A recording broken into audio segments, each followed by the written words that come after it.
That's that's fine. Thank you. All right, let's do this. Okay. Hopefully, yes, everybody can hear me. Cool. All right.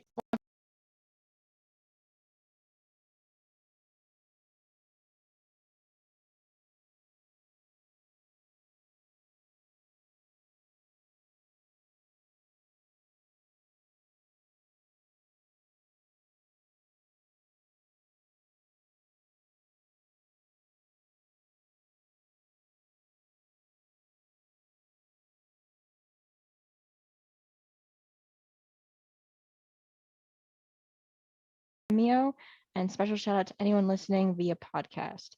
Our event schedule and notifications can be found on the free Reinventing the Tattoo Apple or Google Play stores, or directly online at community.reinventingthetattoo.com. All of these episodes can be found on demand in the folders section. If you can hear us, be sure to tag us and a friend who may benefit from this experience and knowledge as well as yourself. We here at Reinventing the Tattoo are booming out to 5 channels 24/7. If you go to reinventing247.com, you can enter to win us some gifts from Raw, Cheyenne, or Dallas Pro.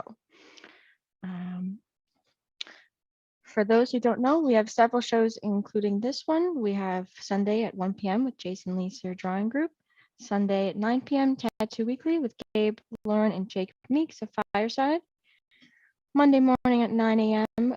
with myself here, this drawing group with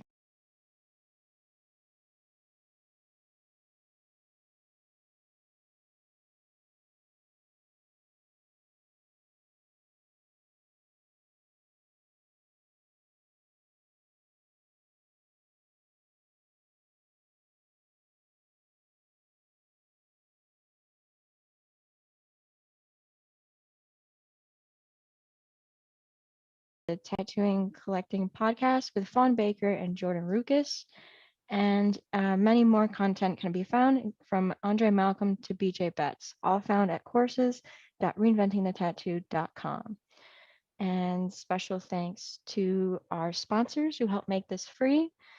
WorldTattooEvents.com, updated tattoo events around the world, especially with COVID going on. Events are changing nonstop. So, especially if you're in tattooing or you love going to conventions, it's a wonderful way to keep in touch with ones that are still available. InkJetStencils.com, making stenciling easier with a mess-free print system, easier on yourself and your apprentice to get the job done. Of course, thank you to Raw Pigments at rawpigments.co, one of my favorite pigments to use. Absolutely great acrylic-free pigments you can find right online. DLI's Pro, DLIPros.com, help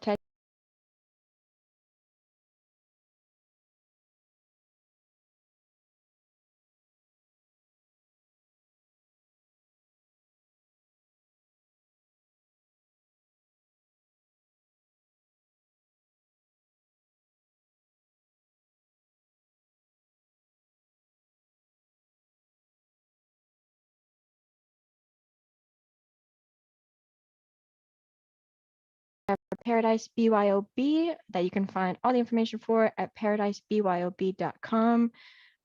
This is going on October 3rd through the 6th. Lots of live streaming happening then as well if you can't make it out.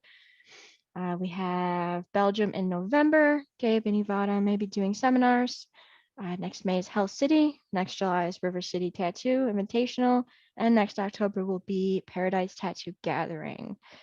And lastly, if you'd like to host, go to management at reinventingthetattoo.com. Cool. We got through that. We didn't skip as much as we did last time. Okay. So I don't have anybody waiting, but that's okay. So we went to the Philly Tattoo Convention this weekend. It ended yesterday. Um, Absolutely insane. Uh, I went with Ricardo Sturdivant and Jason Leeser, and we made a new friend.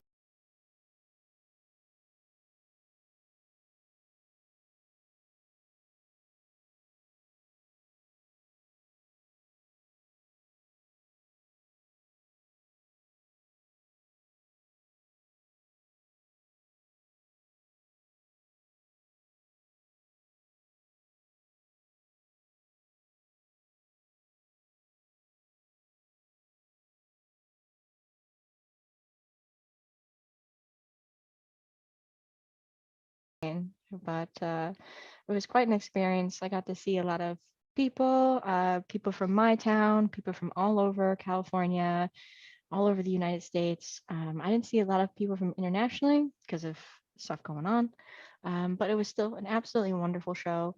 I, if you could probably tell, my glasses are paint on them still. I tried my best to get a painting done to try and enter it, which is behind me. So let me show Alex. Last, I think 2 weeks ago, I was doing it live. I don't know if anybody can see it that well, but yeah. We have a lot of issues with it still, but we got it done enough to where we could actually turn it in. So I guess that's a good thing. So, but yeah, so I think her hand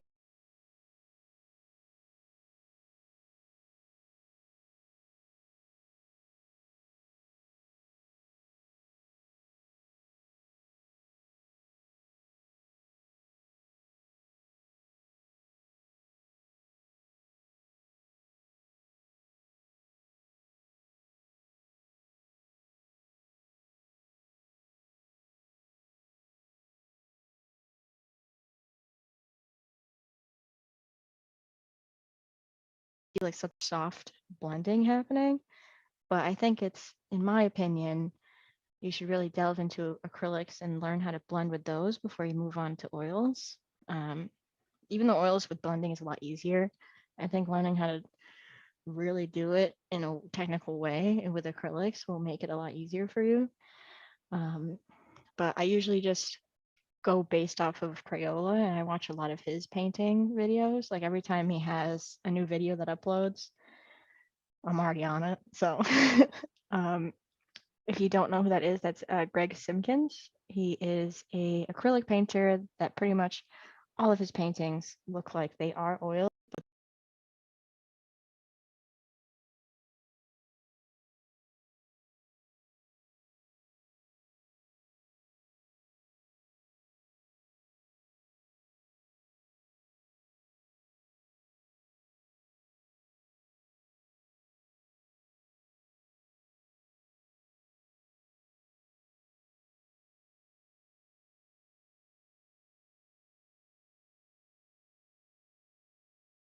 Mine, which I'll show off here, as if many of you have been following, we've had this like painterly girl on my body.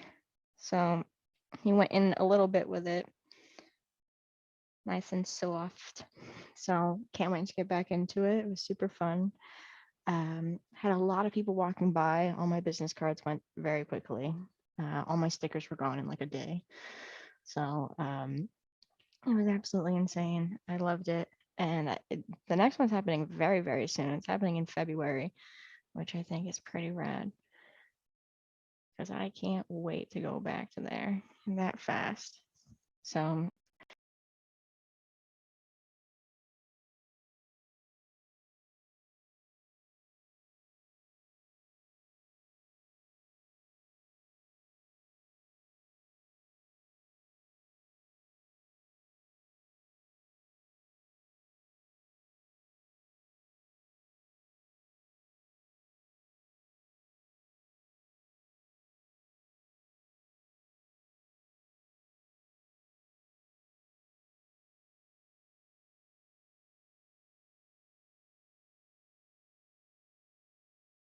for drinks and stuff, which I didn't know happens at conventions.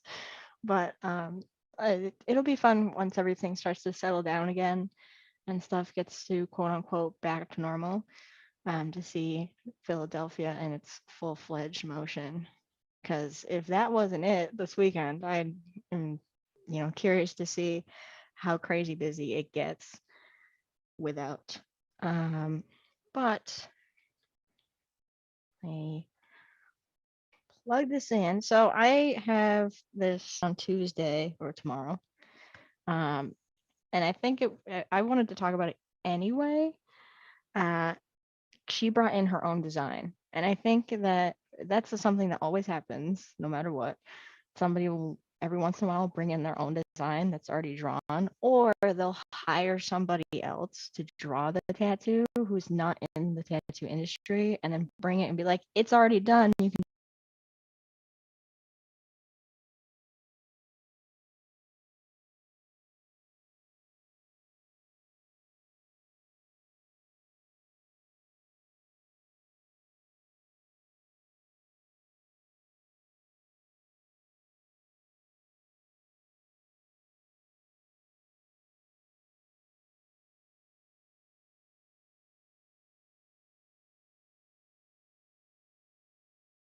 more just educating them, and there's a fine difference between the two. So let me see if I can actually do this without breaking anything like Kier does. Oh wait, I have Jason off. This is Type C. Mine's Apple.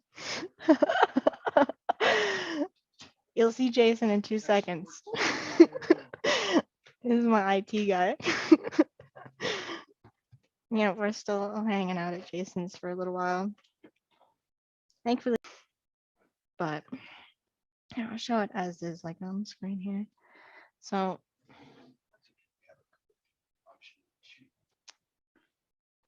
option 2. So that was pretty much her design. So that's how she sent it. And that's how she emailed it to me.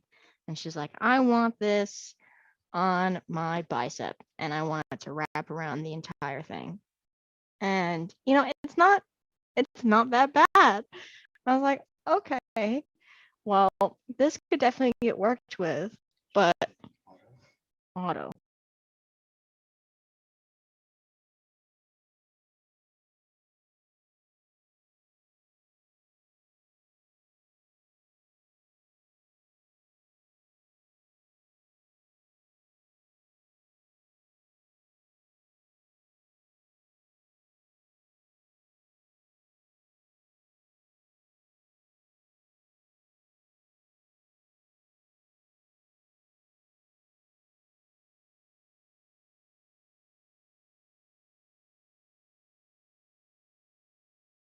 Their temperature or hue or overall value of just darkening it a little bit, which she wasn't like too crazy about.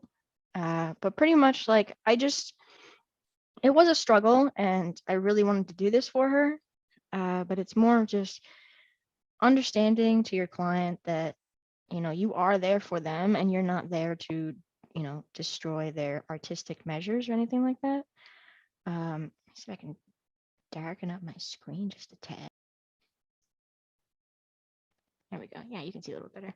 So pretty much this is her arm, right? So I pretty much was like, okay, you have like cool elements in here, right? Usually for any like half sleeve or full sleeve or anything like that, I usually tell the client you have 3 topics or elements to choose from.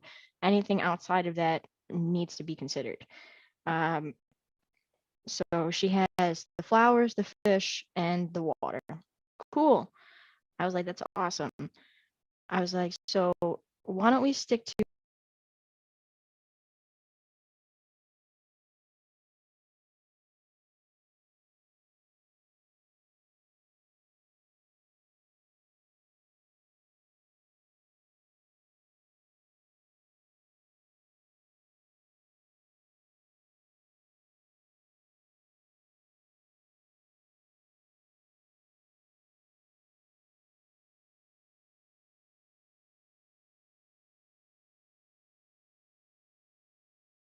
I initially had this a little more like filigree-esque, but she made it very clear that she wanted the points to be a lot sharper. And I pretty much all I did was redraw her fish and the blossoms and just took the watery effect that she had and just shaped her arm with it. And I sent it to her, and she was all about it, all about it. So it's a step-by-step process that there's a way with consultations that you, and this is one of them. So that when somebody sends you their own design, or a design that they had a friend of theirs or something like that send to you for their tattoo, at least hear them out and take away the drawing and be like, okay, well, talk to me about this design and what it means to you and what it is as an element, so that way I can better get it into your head as to what you want to see. So this is what came out of that. So we have this tomorrow.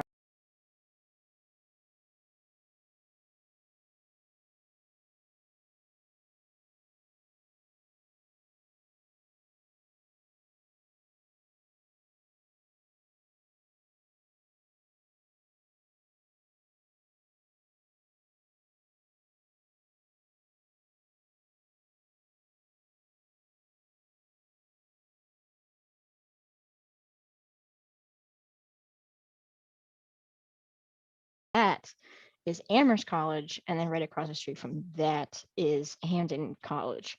So altogether, in our little tiny town, goes from maybe like 1,500 people to 35,000 kids walking around.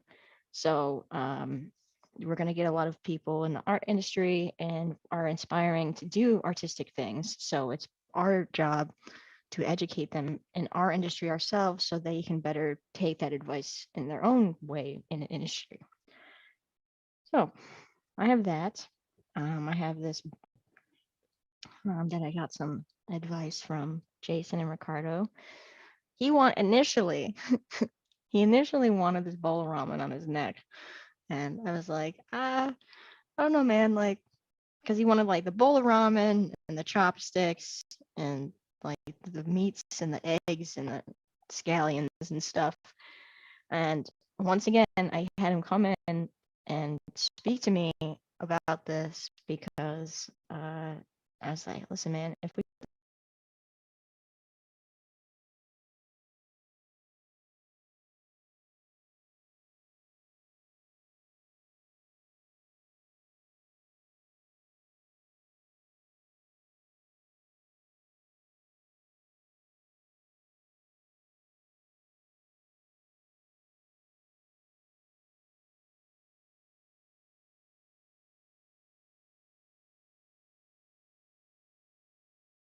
cool, let's do that.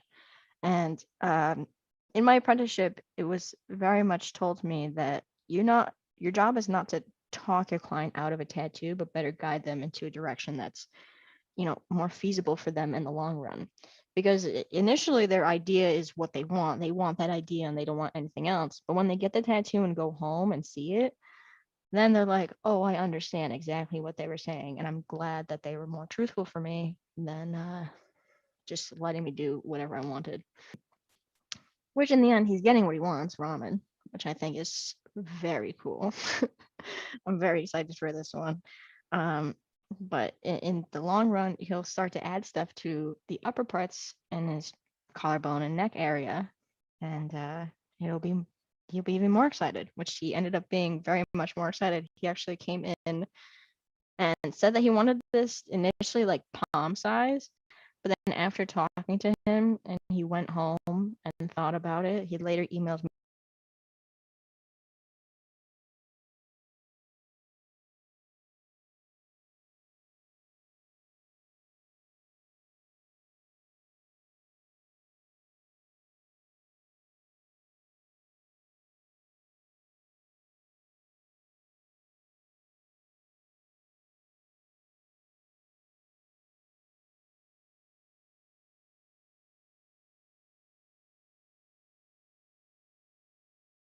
Or sending over them like some thumbnail sketches, references. They send me references back. So that way, when they show up for this larger piece, it's already said and done, ready to go. And they don't have like questions as far as the design goes. It's done.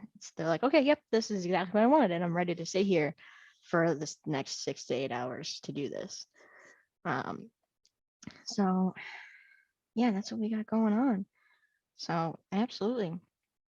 And we had finished this one girl here, which I wasn't, I'm not too crazy. I turned around to face me when I should face you guys.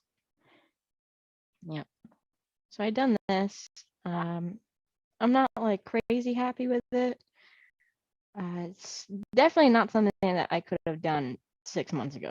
So there's that.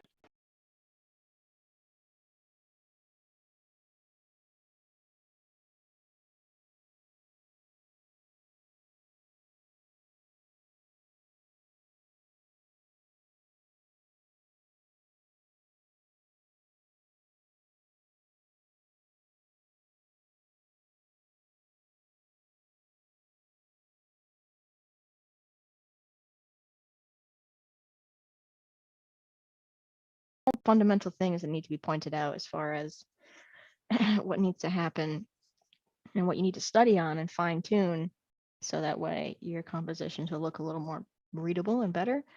And I always tend to make noses this way where I don't draw the other nostril. And I don't know what the deal is. Like, I know she's in a 3/4 panel, but you should still be able to see like a smidge of that nostril.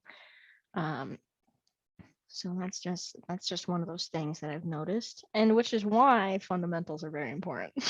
Where things are supposed to be fundamentally, then you'll be able to better critique yourself in the long run and be like, you know what, like I really need to fine tune myself here and here. Like my lips don't look great in all of them, or my eyes are looking a little separated, so I may need to work on facial proportions, or the way that hands look. I really need to understand like the way they need to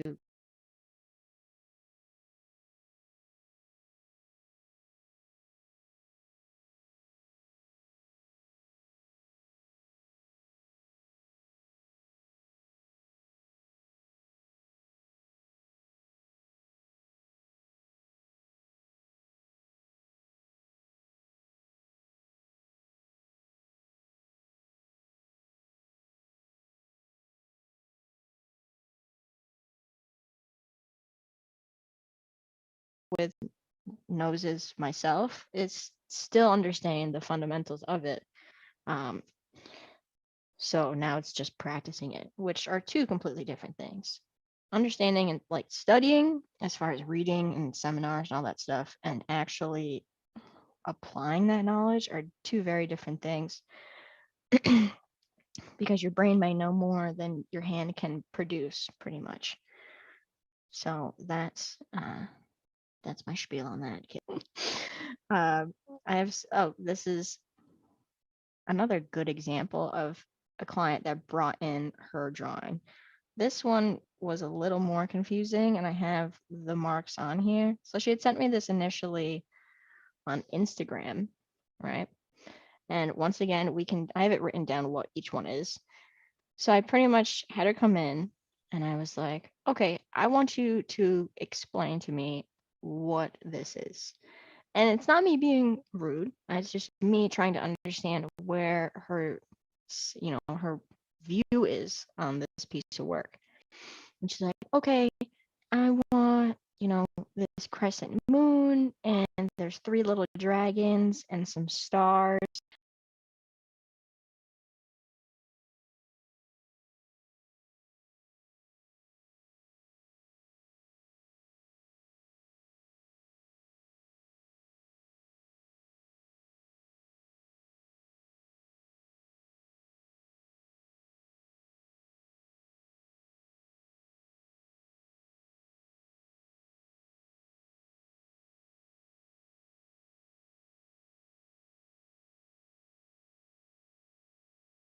Let's save that for later and let's get this one down. So that way it's not like, getting in the way of your piece. She's like, oh yeah, that makes sense. So you see, it's not coming at your client. It's not downing their work. It's 110% just educating them on what is acceptable and tolerable in tattooing and what is not, just for their benefit, nobody else's.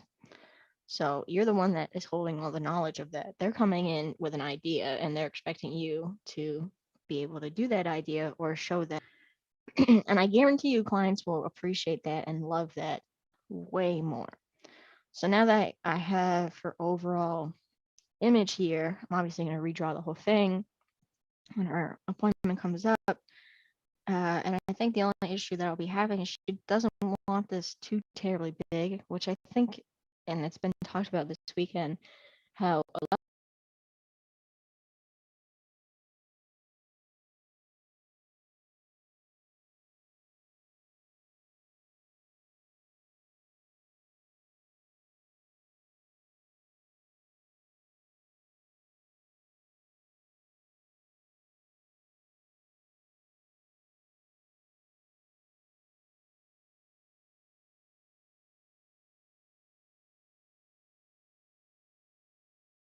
image that fits on my wall. You can see it from across the room. But it seems to be the trend now that a lot of people like things much more palm sized. Um, so it'll be a nice challenge for me to get these dragons to not smudge together later on in her life and making them look readable. Um, so yeah, so that will be a nice challenge, which I think is very fun. I like challenges like this. So this will be absolutely fun. We have Joe. He says morning too. Hello. Um, and wondering why, Joe, you're not on today. Maybe you're a little busy. That's okay. We miss your filigreenness happening. So let's see. I think I have one more that a client I had drawn up um, initially. So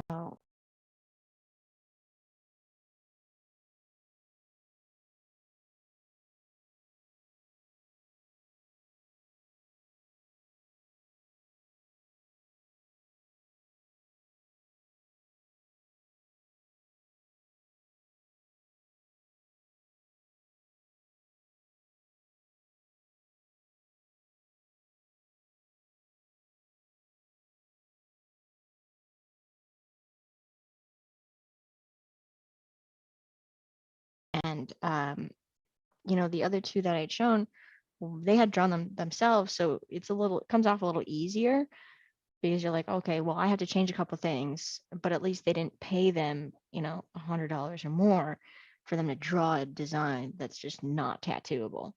Because there are differences, and I'm sure all you tattooers that are watching know the differences between a tattooable image and not a tattooable image, just like the one that I'd started in the beginning.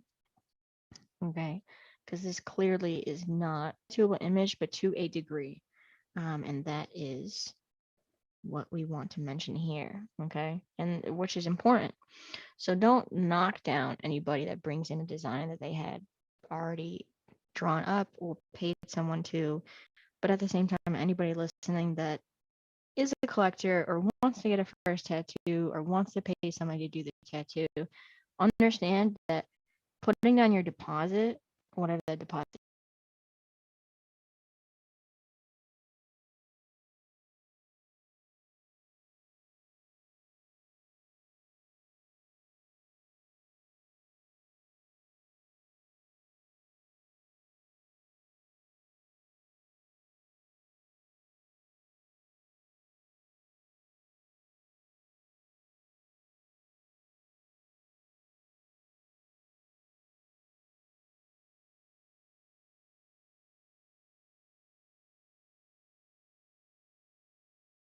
yourself feel like, you know, weird or upset because you just paid somebody to do this, but at the same time I feel bad because I have to change it.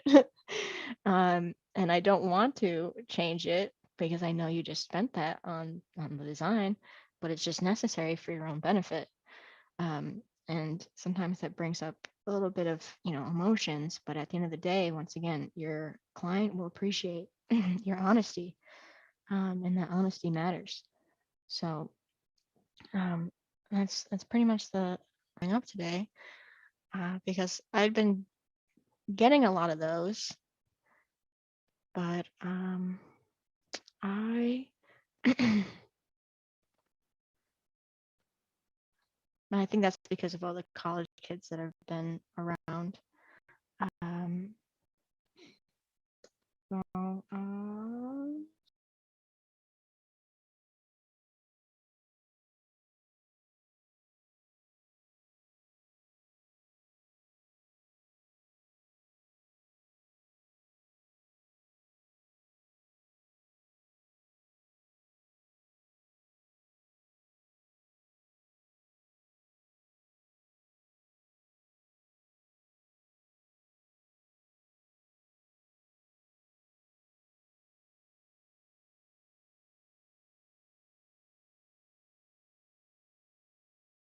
I don't have it drawn up, so I'll just put this one on for display.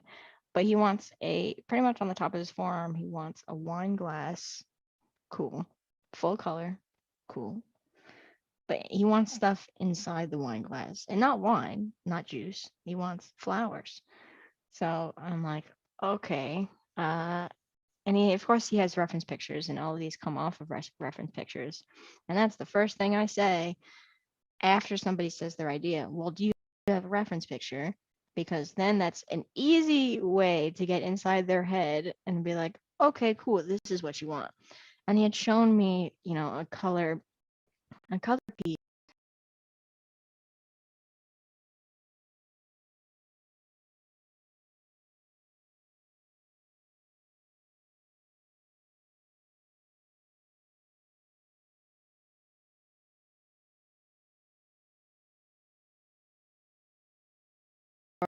The flower that's inside that wine glass is now a big blob.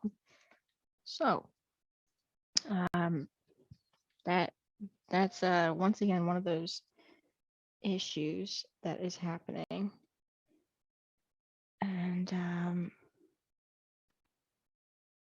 that's just one of those things. Jason, can you do me a huge favor?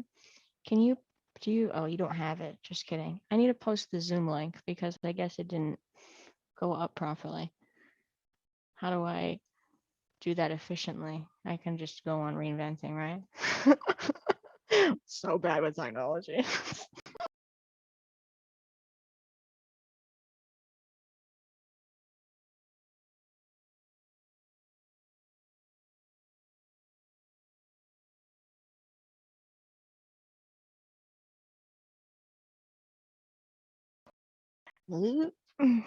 Here comes here comes Jason to help save the day.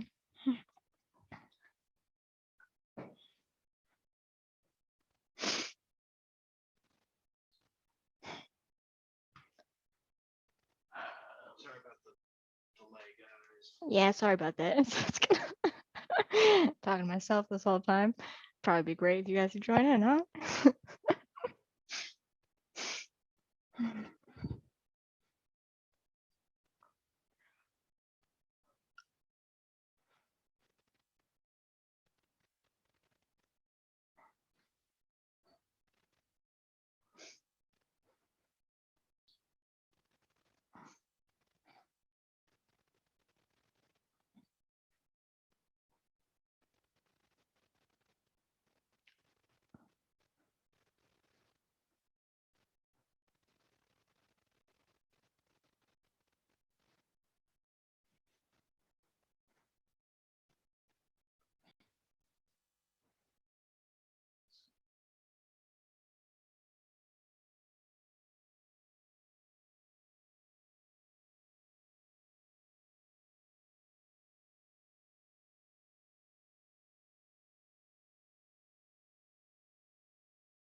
Oh, I didn't even know you could do it like that. Learn something new every day, kids.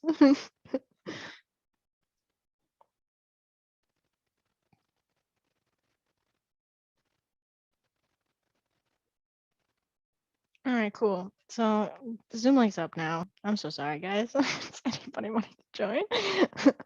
Me rambling on by myself for a half hour.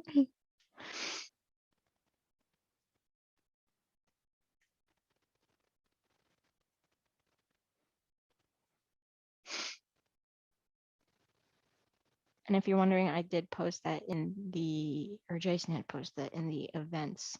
So you can head over to your events and join in that way. That's Joe. Finally.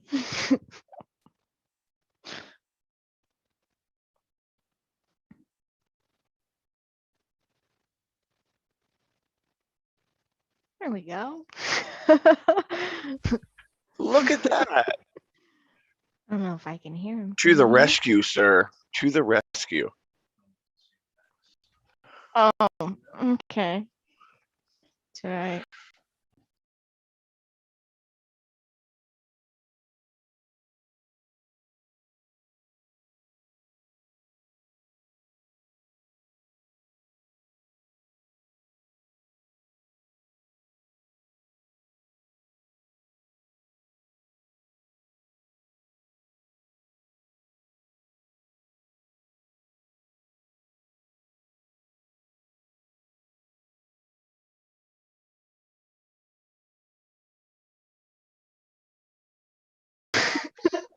Ah, He did like this. oops. There's this whole commercial about how he joined Sprint, and Right. he's like, "This I hate Verizon or Comcast or whatever he did." That's every time Whichever I've he done this. switched to. Yeah, exactly. Every time I've done this, and or every time I do any class or anything like that, I'm always like, "Can you hear me? Can everybody hear me? Is that okay? Am I all right?" Right. That sort of thing. I was gifted being a loud person, so I know everywhere I am. And I can So just picture your neighbor right now just banging on the wall. I can hear you. no. When I used to live in apartment buildings and stuff like that, it was kind of bad. Yeah. Yeah. I'm Well, not a apartment quiet buildings, person. like, that's not your fault though, because some apartment buildings have like the thinnest walls on the planet. That's true. Very true. Yeah. So that's definitely not your fault. Because I've the last apartment building I lived in, right before the one that I have now, you could hear like everything. Like somebody would sneeze and you would hear it. Like it was just Mhm. so thin. And there's the neighbor I had upstairs had like 5 kids, so they were always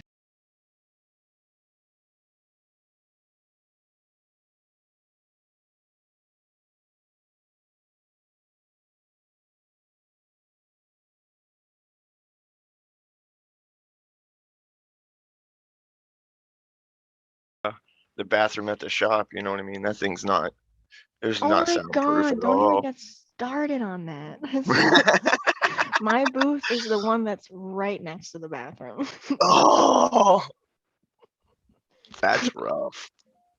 That's And rough. it's like I want to make a sign that goes on the door or something like that. Just for me personally, that says a half can of Febreze does not make it better. Oh shoot. That honestly makes it 10 times worse. Times worse, right? So one of my buddies out in Scotland that owns his own studio out there actually went through and had a custom sign made up for the bathroom in his studio.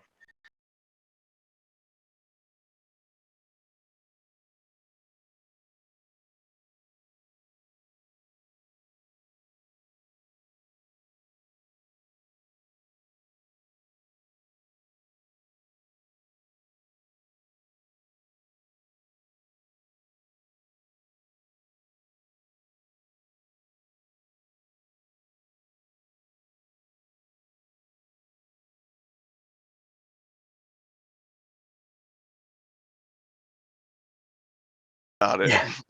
Yeah. One of like I mentioned, we're the only shop in town, in this huge college city. So pretty much the owner had told me that the first day that he opened his shop was the same day that they were having a marijuana festival.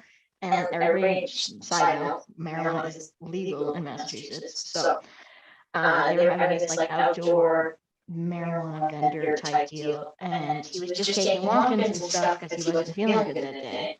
And these kids came in who were high off their ass, just asked to use the bathroom. And he's like, "Yeah, sure, like whatever, you can use the bathroom." And they used the bathroom and they left. And then hours later, when he was checking out and like closing up, he went into the closet and there was just a purse in there.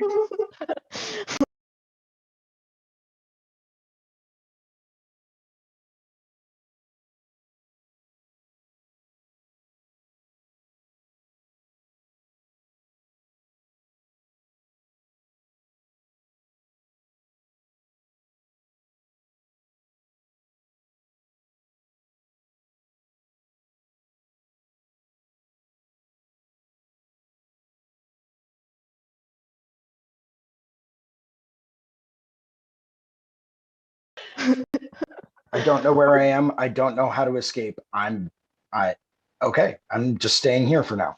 Right? I'm just gonna lay here and die. For hours? Someone will find me eventually. I think there are people out there that care enough to find me. Not even Right? like knock on the door, be like, "Hey man, I can't open the door." Just Well, let's put this in perspective here, Kirsten. okay. If you have someone that can't figure out how to get out of a closet, Do you really think they're gonna have the common sense to knock on the door and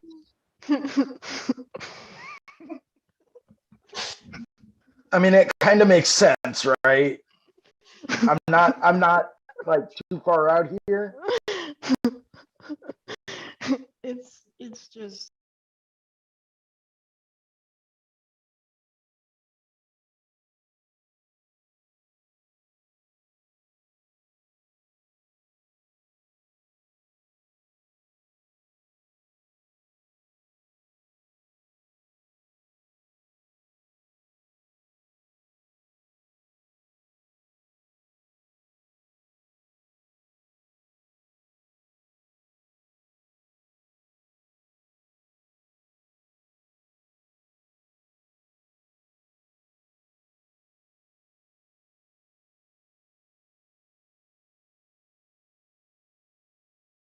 It's outside around the corner.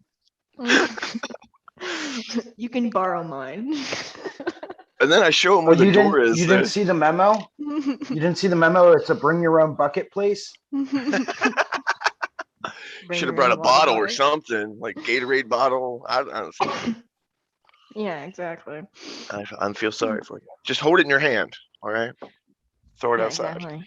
And it's not being like construed or anything because there's so many places to use the restroom in public, like publicly, like right upstairs.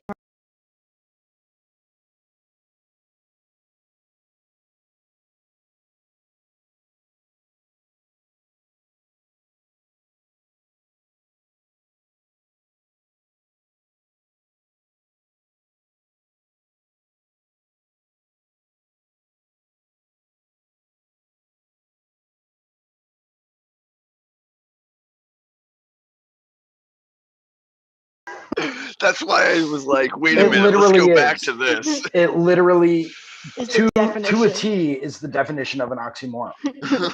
Vintage technology. I That's feel like not that what would it's be called. more. I think it's called like antique technologies. I make it better. Okay, No. that sounds more No, accurate. that's like an oil lamp, you know, like that's vintage rotary technology, right? I think Maybe retro technology. I will go with that, like retro technology. Yeah, There we go. Retro, Retro sounds like a more technology. appropriate. Like, then what's the difference between retro and vintage? the age. You know what I mean? Yes. How old it is. Oh, retro's Yes. like 80s, and then vintage is like 40s and 50s. Right, right. Because I'm retro. Oh no. I don't know if I'd go that far, Joe. Oh. There was somebody at the convention yesterday because I was sitting at the show waiting for like all the contests to go through, waiting for my category, and there was somebody with the biggest mullet and a WrestleMania t-shirt, and he got called out in front of everybody. He was like, "Is that a mullet that you have? That's a fantastic mullet." And he's like, "Wait a minute, you have a WrestleMania shirt on too?" He's like, "Here, man, take some free flash because that's amazing." You got it, That's brother. Right. I was waiting for him to like wave it in the air. Like, He did. Yeah. He like waved it, and then like he, when he called out his WrestleMania t-shirt, he like yelled. He's like, "Whoa!" that. There. That's living the best life. I mean, mullets are in now, and that's the trend. I know a lot of tattooers that have mullets, including myself. I don't Hey think I man, will ever business in the rock front, party in the back. No, I That's a don't lot think I to could maintain, ever. though. Yeah, that's a lot of mousse and blow drying and all that jazz. It's like a lot.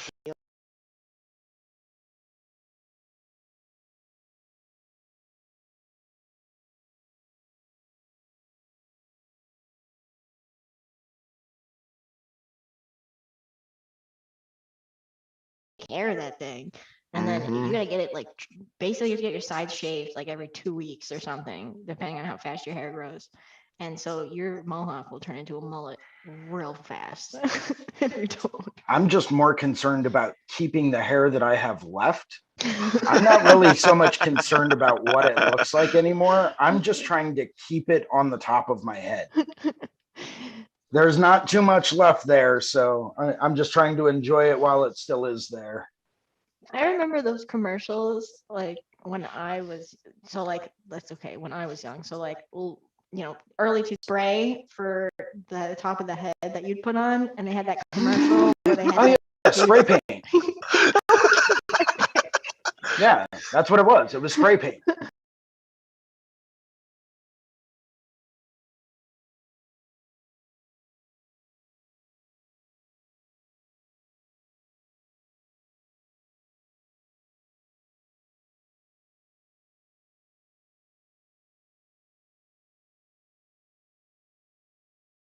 sprayed it on. He was like, "It's beautiful."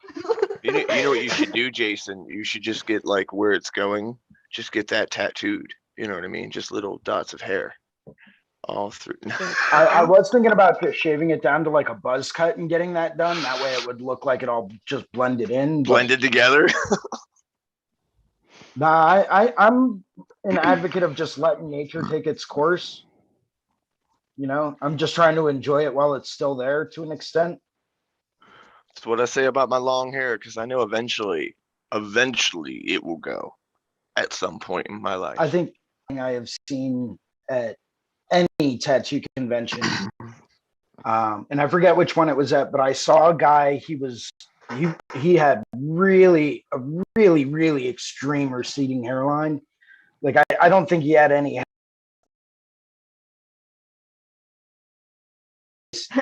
Had this really long ponytail, right? Nice. And it's like, dude, you can't do a comb over at that point because like it's just too obvious. But I mean, hey, you live your best life, man. You enjoy the heck out of that ponytail. I understand, man. I get it. I didn't at the time, but I do now. Jason, I think we call that in denial. Oh, damn. If you have a ponytail, but you're No, he was fully aware that if he was not fully aware, he needed to get his eyes checked. There's no way that man could have been in denial that he was losing his hair. Here and just been like, I have a large forehead. No, I don't think that was it.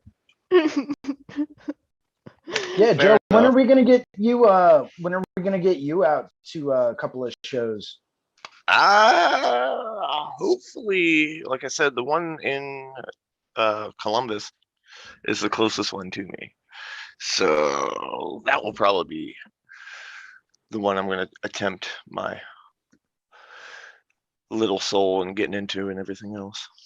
Well, we're actually Kirsten and I and Ricardo and my friend Dennis, and actually another very good friend of mine named Jake. We're actually all starting to get everything together because the next Philadelphia show is in for I think 4 or 5 months. Right. But we're trying to get like another good group of people together for the next Philly convention. Oh, have a Oh, massive nice. booth. Oh. And like really, so right now we're looking at booking out 3 booths. But I mean, we're always willing to expand that. Right. You know, so if you ever wanted to come out for that one, man, it is one hell of a time. I bet. Yeah. It was, Talk to the guys at the shop, see what, How many people are at your shop? Well, there's me and Mike. We're the 2 main artists, and then we have Carrie is our piercer, and then Alex is the shop apprentice. So we have 4 people working in a close-knit shop. It's a nice little, close-knit studio kind of atmosphere. Dude, it's like a second family. I'm not even gonna lie, and I love it. I really do. Isn't that great when you I mean, from myself and my own experience, it took a couple of shops for me to actually find that one. Me too. That I was like, I could stay here for a while. I Right? like you guys. And I think that it's like one of those like hallelujah moments, not even for yourself, but for everybody in the shop after you have that like initiation phase of like, who, okay, is this person, are they able to vibe with us? Right. Because So it was, nothing's more awkward than having that one dude in the shop that's like awkward anyway. You know what I mean? yeah. I mean, I was pretty quiet for a good time. Like we had gone to I was going to Miami before Philly, and the shop owner was like, "Are you excited? You excited to go to Miami? That's pretty cool." And I was just like, "Yeah, you know." Even though that's my like reaction to a lot of things anyway, but that was kind of just like, yeah, you know, whatever, that's cool. Miami's all right, I guess. And I always say that I don't think that anybody would want to sponsor me because if they asked me to review their products, I'd just be like, yeah, you know, it works. Yeah, it works. I use it. I mean, That is the best they honest give me a answer discount on ever. it. So, I mean, why not? Right. And it's nothing against like anything that I use or anything like that. It's just I don't I don't have to say. And it's just more of just like, yeah, you know, it's So cool. remind me never to get her to be my, PR person. No hype person here. You know what I mean? She'll get up So on what do stage you and be think like, of Joe? Is he yeah, he's all right. Me, on the other hand, it's like, all right, sit down. Do you have a half hour for me to teach you about the glory that this product is? Right. Yeah, Right. literally. Do you have a minute for Joe E tattoos, your Lord and Savior? Start going around to the community, knocking on doors and shit. Like Right. it wasn't that long ago where we were sitting on Zoom with Jason and a couple of artists, and we were looking at this new cartridge company that he used to. What was the cartridge company that you? What's it called? I forget the name of the company, but yeah, it was like one of those like stipple cartridges. Yeah. So it was like Oh. multiple 3-round liners for stippling. And he Oh had it on the yeah, the ones screen. that were like three by threes or something like that. Yeah, three 'Cause by I've seen threes those. and Yeah. 5x3s, Yeah. or 3x5s or something. And he had it on the screen, and he was like showing us, and he like. I said this at my shop too. He like zoomed in on the cartridge to look at like the individual needles, and all of us like leaned into the screen. We're like, "Whoa, man. Check out that spread."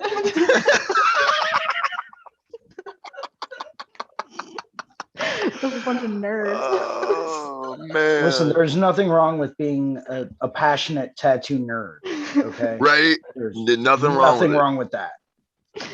Oh man, I just think it's absolutely hilarious because at my shop I'm very much like just tattoos and nothing else. Like it took them quite some time to be like, so like, what do you do?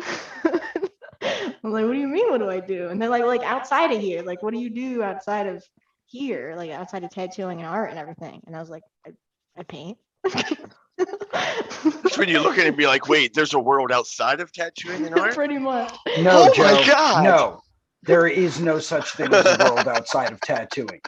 There is not. It does not exist. It is a myth. You cannot believe the false rumors. I feel it. Because I'm Yeah. sure my friends are tired of me talking about tattoos. It's not all I talk about. It's like it's all I want to talk about. Sometimes I get so in the itch to talk, like especially when I learn something new, I want to tell everybody about it. Like, do you know how cool Mhm. this is? And 95% of the people that I talk to, they're like, yeah, we've known that for like 10 years, but I'm glad you know now. So it's just one of those things. It's absolutely nerd filled and I love it. So, and it took a while at my shop to even get like a bio because for each artist that we have 3 of us all together and 1 apprentice. And each of us have like our own bios on the website, and they took them a while for them to write one for me because they didn't know what I did. And I was like, I like paint and stuff, and they're like, yeah, but that's not like like on one of the artists, it says like he plays with vintage motorcycles, and he's a dad and everything. And they're like, so like, what do you do other than art? And I'm like, I don't know how to answer that question. That's all I do. I live, breathe, and eat art. Oh, hobbies? Yeah, I research tattoos. Right. Interests, tattoos and tattoo art. Traveling. Yes, I like to go and tattoo in other countries. Vacation? Isn't that where you go and tattoo in other places? Yeah. Conventions are vacation. Yeah, conventions is just working in a different place. Yeah, that's what I do. That's my job. That's So it's what I like love. tattooing, but you walk outside and it's not your house. Right, exactly. Exactly. That's exactly what it is. And you don't go back to your own house, right? That's Right. what it is. You go and you stay in a hotel, and then you still wake up and you go and do tattoos. Yeah, no, that's all I do. Like that's life. That is. Some people think it's sad. I think it's glorious.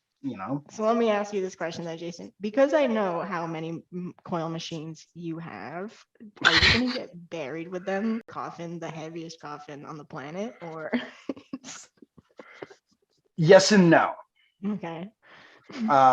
So I plan on being cremated when I pass away. But yes, I do want to be buried with them. Because in Roman Catholicism, like you have to be buried whether or not you're cremated, right? So just because I'm not in a casket doesn't mean like I still have to go into the ground. So I plan on having like actually 2 little boxes, right? One box is going to be like my ashes, and then within that box is going to be inside of a much bigger box that's just filled with tattoo machines, maybe some black pigment, who knows, maybe some loose needle groupings in there, so that I can continue to tattoo in the afterlife. That's kind of like my plan as of right now. That's where we're at right now. Yeah, instead of like, so when I'm at your funeral and stuff, just so you know, so I'm instead of throwing flowers, throw loose cartridges. No. I want you to throw handfuls of pure powdered pigment. There you go. Right, black. Make sure it's black powdered pigment, and just throw that up in the air so that anyone that walks by it after that gets a light dusting of it. Tainted with Jason's pigment. Good to know. I'm glad now that we all know how obsessed we all are with tattoos. I didn't, it's funny because whenever anyone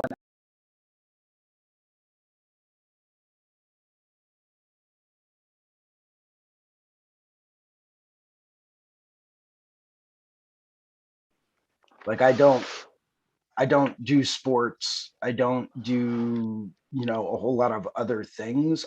When I travel to other places and go to different tattoo studios and go and check out different conventions. And, like there is always something tattoo related that I am doing. Even if I'm going down to say visit my parents and hang out with them for like a holiday, right? I'm down there and I'm stopping by every local studio I can find. And I'm introducing myself and I'm checking the place out, talking to just hanging out, maybe getting a little jammer while I'm down there. Right. Whatever. I'm there, but I'm literally always doing something tattoo or tattoo related. It's, throughout my entire college career, every paper I wrote had something to do with tattoos and tattooing, whether it was tattoo iconography or religious symbolism or, writing a paper on the chemical breakdown of pigments or, writing a paper on how tattooing has altered the visual impact of criminals in society.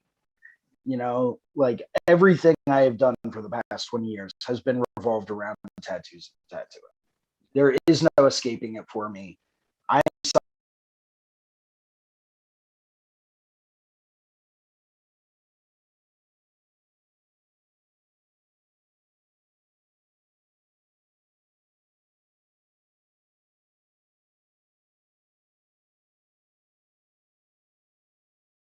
ohm resistance of electromagnetic coils, like when that's what you dream about, you might have an issue. I'm not gonna lie, on Saturday, that after like we went to bed and stuff, I dreamt about the convention.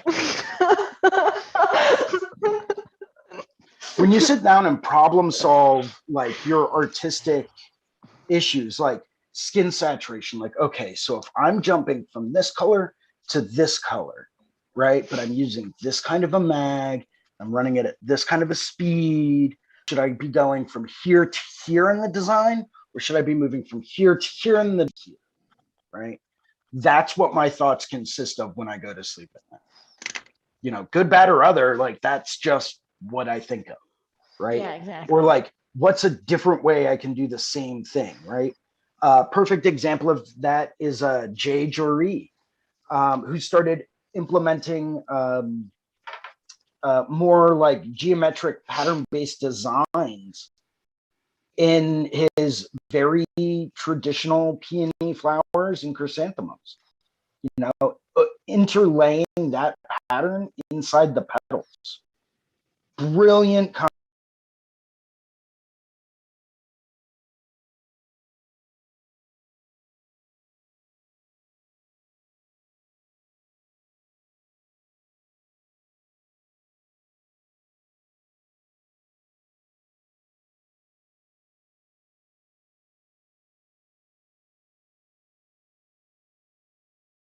Show the amount of vendors they fit inside that building comfortably.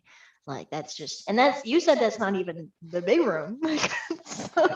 Yeah, that was scaled down Nice. from the past few years. I was like, wait. When he said initially before we'd gone, and then he's like, okay, so it's not like in the big room, it's in the, it's in the smaller section. I was like, oh, okay, cool. Like, that's cool. Like, I pictured something like that I'm aware of, like one of the shows that I have. And it was still like 1,000+ people. So Jeez. that's the way that the Philadelphia Convention Center is kind of designed, is that it's sectional. It takes up 3 full city blocks. Okay, just to give you an idea of how big this place is. 3 full city blocks, and it's a city block wide, and it's 3 Nice. floors. Okay, 3 floors at 3 city blocks long and 1 whole city block wide. It is absolutely enormous. Okay. Right. They blocked off 2 sections of 1 floor for us. So when they expand, when they really put on a big show,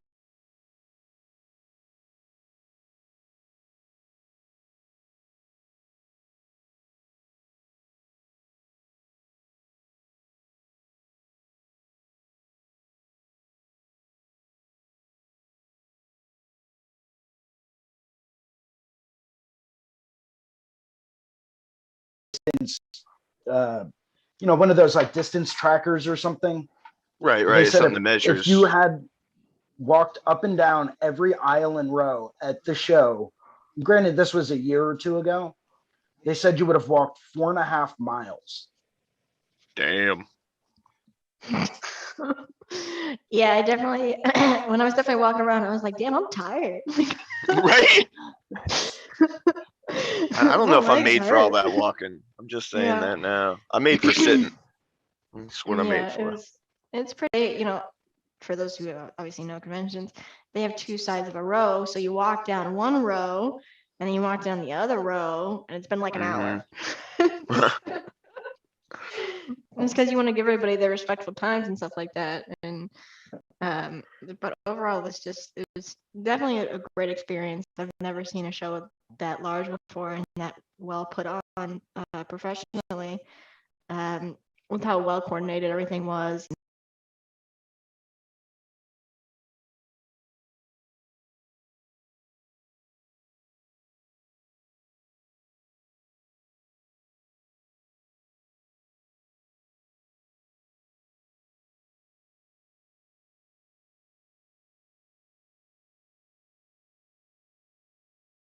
Shows a year. Yeah, it's insane. That is somebody way more organized than I am. I'll say that right now. How do you keep track of all that paperwork? Right. He We literally are employs a crew of like 30 or 40 people to help keep track of everything. Yeah, I It would too. is, it's you would no have joke. to. Yeah. You would have Yeah. to. Yeah, absolutely. I want to hire people now because of all the emails I get. I'm like, I don't want to answer. You want to answer them for me? Sure. That's why Not I'm to mention all grateful the that people we that have he employs to help out at the show and run stencils and take out the trash and sell t-shirts and all that stuff. Like right. the setup alone is done by people that he pays. Like that's not done by the convention center. That's done by his crew. That's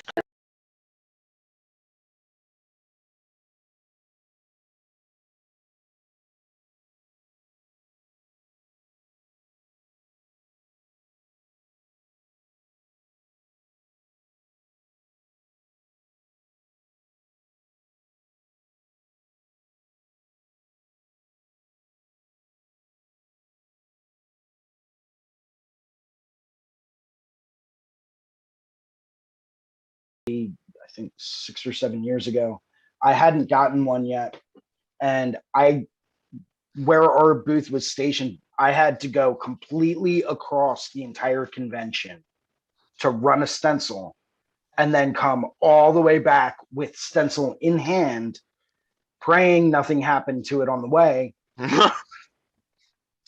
and so it was 20 minutes by the time I left the booth to get to the stencil booth, waited in line, had the stencil run, got the stencil back, and then got back.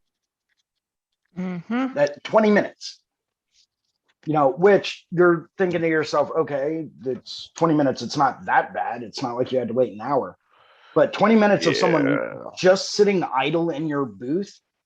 That's a long time. Yeah. So I mean, I was like, there's got to be a better way to do this. And I started looking around and asking a few people, did a little bit of research into it.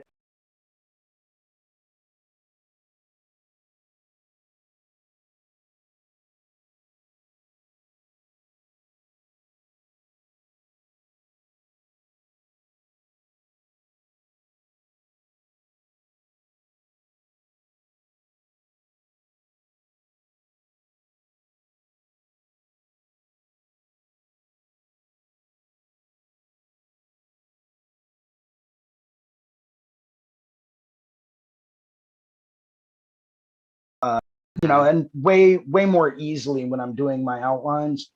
I do like the fact that you can see that way easier, but the fact that it's such a lighter color to begin with means that even if it fades just a little bit, you can completely lose that stencil really fast. right. So that's kind of a downside, but that stencil printer works with any number of different types of stencil paper. So you can use the purple paper or the green or blue or red or whatever color you want. Yeah, I really liked that. When I went to my apprenticeship, my mentor had brought his entire Thermofax, and I was like, "Oh my god, this thing's like $1,200." Like that's very like, oh my gosh, we're gonna bring this for real, and we made.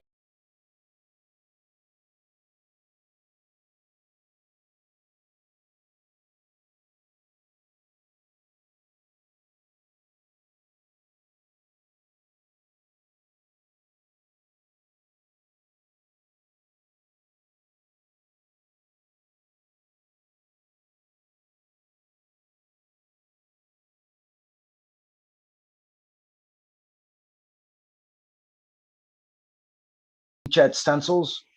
With the advent of that, a lot of people are actually bringing their own printer to print out their stencils now, which is cool. But like, I couldn't imagine traveling overseas and having to bring that with you. Oh my god, That would just be a nightmare and a half. I would never want to do.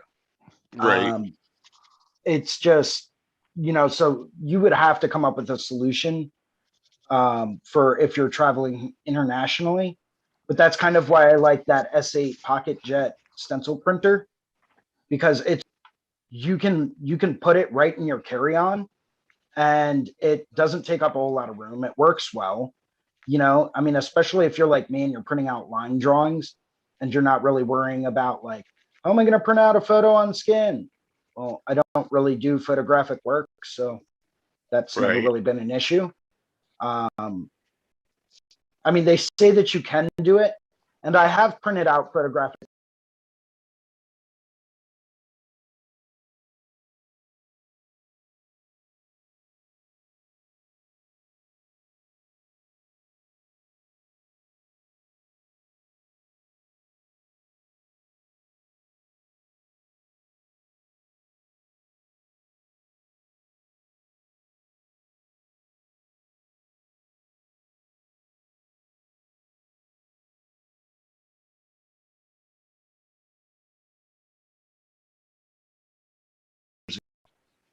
They did not provide stencils.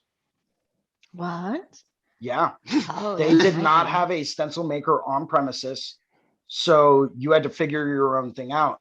Right. Fortunately, one of the suppliers that was down there decided to go through and start running stencils for people, but they were also charging like $2 a piece. And I'm sitting back with my little S8 Pocket Jet stencil printer going, oh, is it digital? Yeah, come on over. I'll print it for you. Gettysburg show. Yep. And I was surprised that it was able to print a stencil as large as it printed. So that is, I've become a master of multi-piece stencils. It's partially out of necessity, partially out of the fact that I just like tattooing big shit. Um,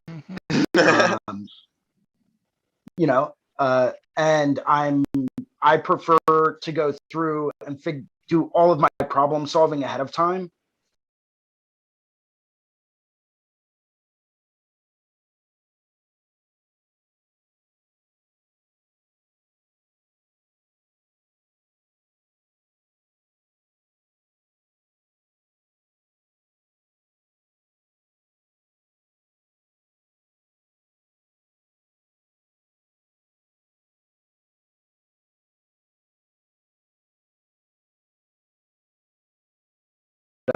You know, I would rather just sit down, do all of my problem solving beforehand, so that way I know whoever's getting tattooed is getting my best possible work. Right. Mm-hmm. You know, rather than going through and saying, oh, well, I'll just draw it right on them.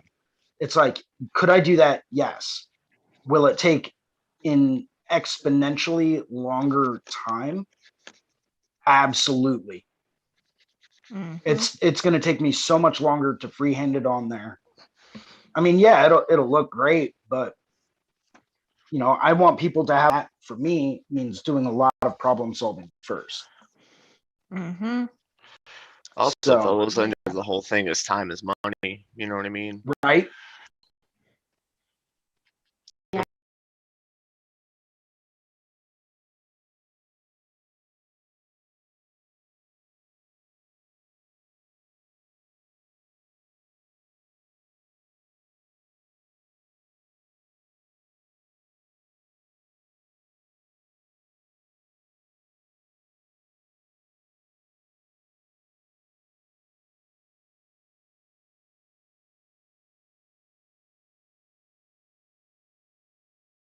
Boothing with Dennis, he was hand stenciling a lot of his stencils, and I was like, wow, man, I really appreciate that.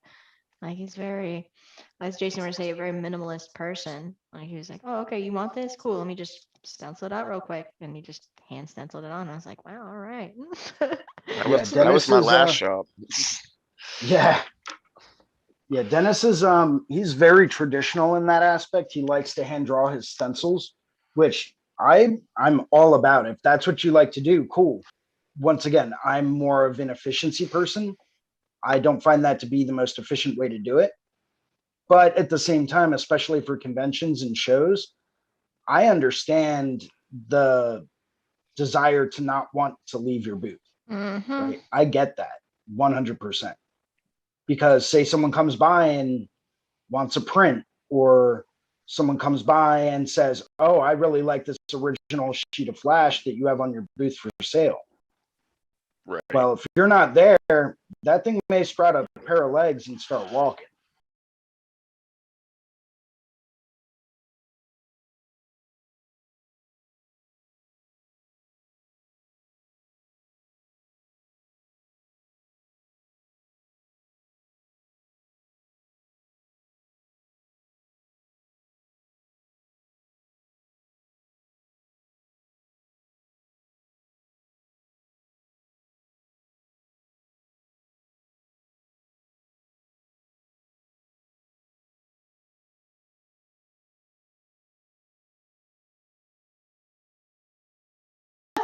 I've seen him bring less than that. I've literally watched him work shows where he had a backpack full of stuff with him. That's insane. That was it. And I'm sitting there with like a big ass Pelican case and like, you know, a massage table and like all types of other stuff. Jason, you have 2 massage tables. Well, yeah. I don't use them both. I only need one of them. Yeah, but you know, you're just to point out how, you know, efficient you are with things. If you don't have it, Jason has it for sure. Well, and that's part of, you know, why I bring so much stuff. There are lots of minimalist people out there. And that's great, you know, and you'll find a way to make it work. But during those periods of time where maybe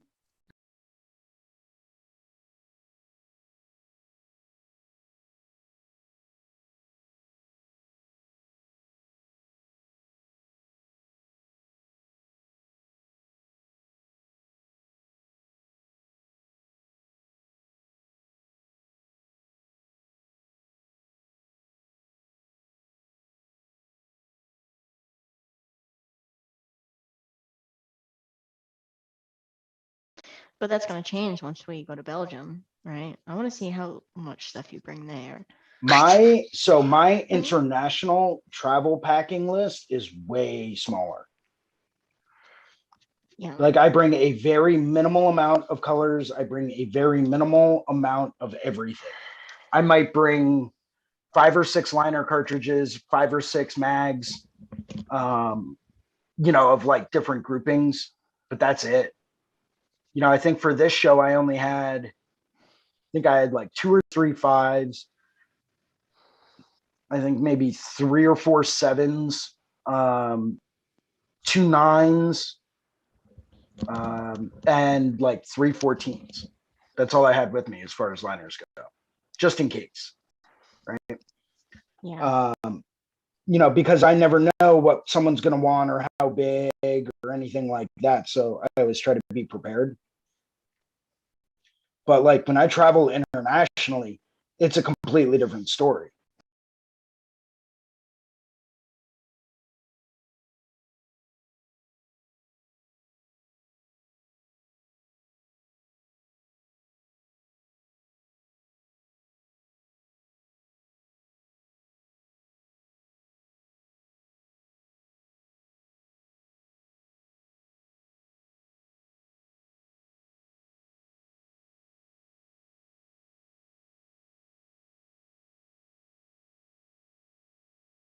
Expensive materials that are going on this plane and going from plane to Right. plane, especially internationally, and making it there like safely without, you know, any sort of destruction happening to it. So, you know, or stolen or any of the horrible things that could happen or lost or whatever. So packing as light as possible for international trips is very important. And I understand that to a complete, you know, understanding. It's going to be very terrifying for me to have all my stuff go out of my sight, even though that's where it's supposed to go, sight on this plane, and then hopefully back in my sight as we arrive. Well, and that's part of it though, right? You keep your necessities on you at all times. Yeah, like Your all the machines should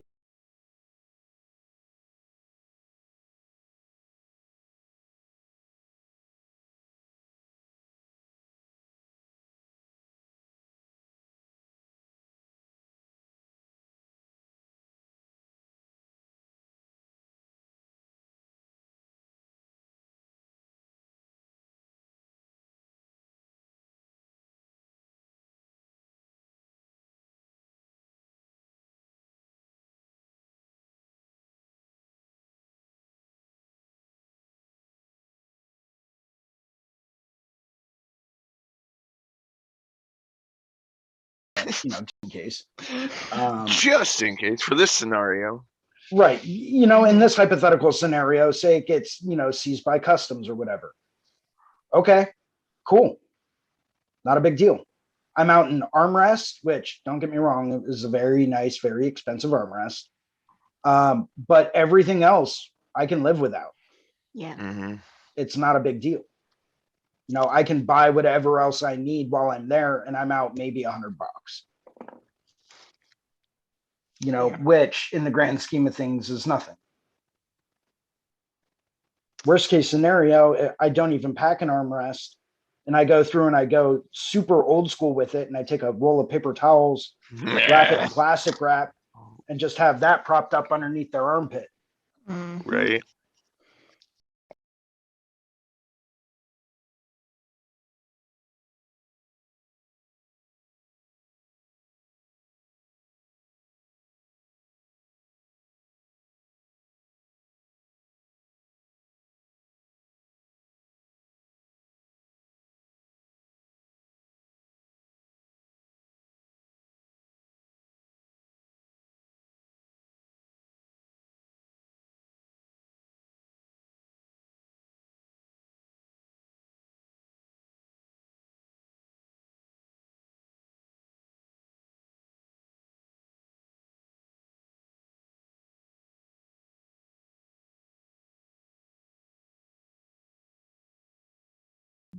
Still in this, like there is like planning involved, and there is Right. like, I'm going to enter this piece. Like they plan out the person they're going to tattoo it on. They're going to plan out the piece. They're going to plan out, can I finish this in 6 hours? When do I have to have them come in? How many breaks are we going to take? Can they sit for this long? Like there's factors that need to be in place. And at the same time, when you hear that announced, you'd be like, okay, you have like 15 minutes left before you have to be done. It's it's nerve-wracking, especially when you have to put in those final details. And every tattooer knows that once you start getting like antsy and pressured, that starts to be jeopardized from that, because now you're rushing or to get it done. So it's definitely a skill in its own set, and it's very inspiring, and I would love to learn how to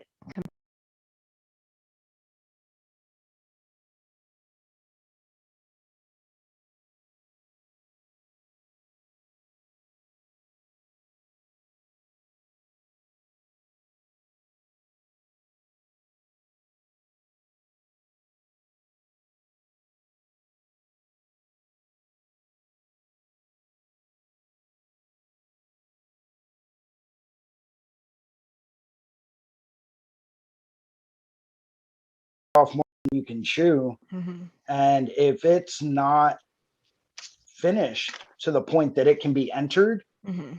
then obviously you can't enter it, Mm-hmm. right? Because they're looking for completed pieces. For like tattoo of the day, they're looking for completed, 100% completed pieces. Yeah, especially tattoo of the day. Which, I mean, I don't know too many artists out there that'll turn around after so many hours, look at the work they just did and say, yeah, that's finished, right? That doesn't me. Nothing's ever And every artist I've ever been tattooed by says, no, I'd really like to get back into that at some point, right? Yeah, nothing's ever finished. Like it's a very much, it's just a Picasso had said it. Like he said that your work is never done; it's just abandoned.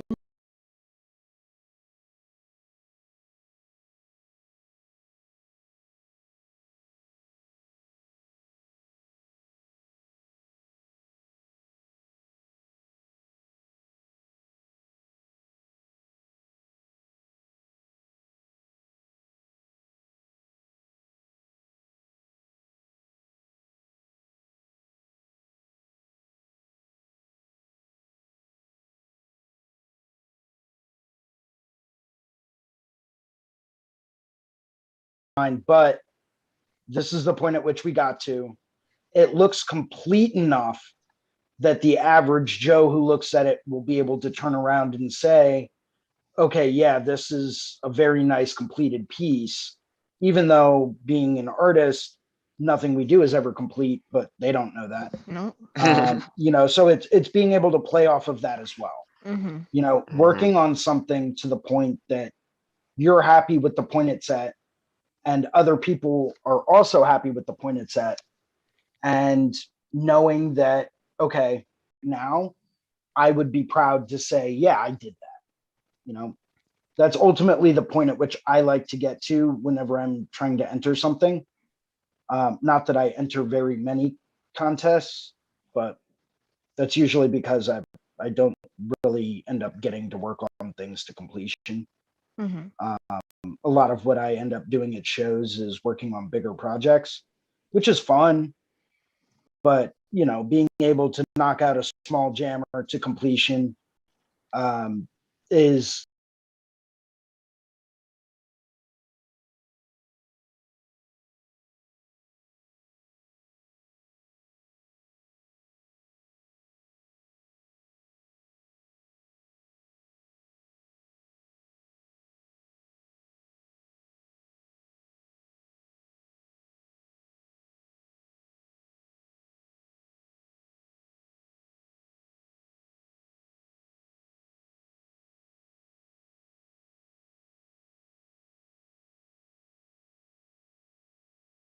Where the shop is or who did your tattoo. We don't want to hear that. And you will be immediately disqualified if you mention who did it beforehand, which I appreciate that a lot because Yeah, I'm sure it can get political. that's a good idea. That way it's it's not so stereotypical and judgmental about it. You know what I mean? Yeah, it won't be It's just more like, of a oh, buy. yeah, it just wouldn't be like, oh, Timmy B did that. Oh, okay, cool. Like that's already up in the top 3 right now. Right. well, I think a lot of that stems from a lot of the villain arts conventions being very political judging. Um, and I have to thank Yalzi for this because you know I was talking to him about it.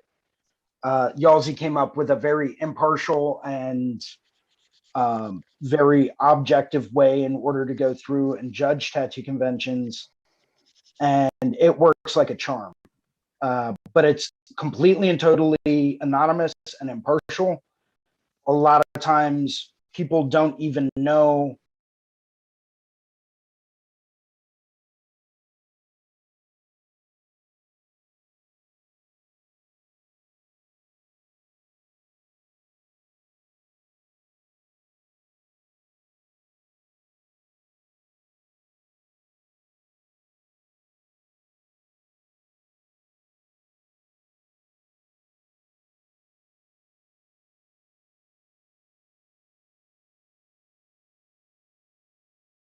us do our job.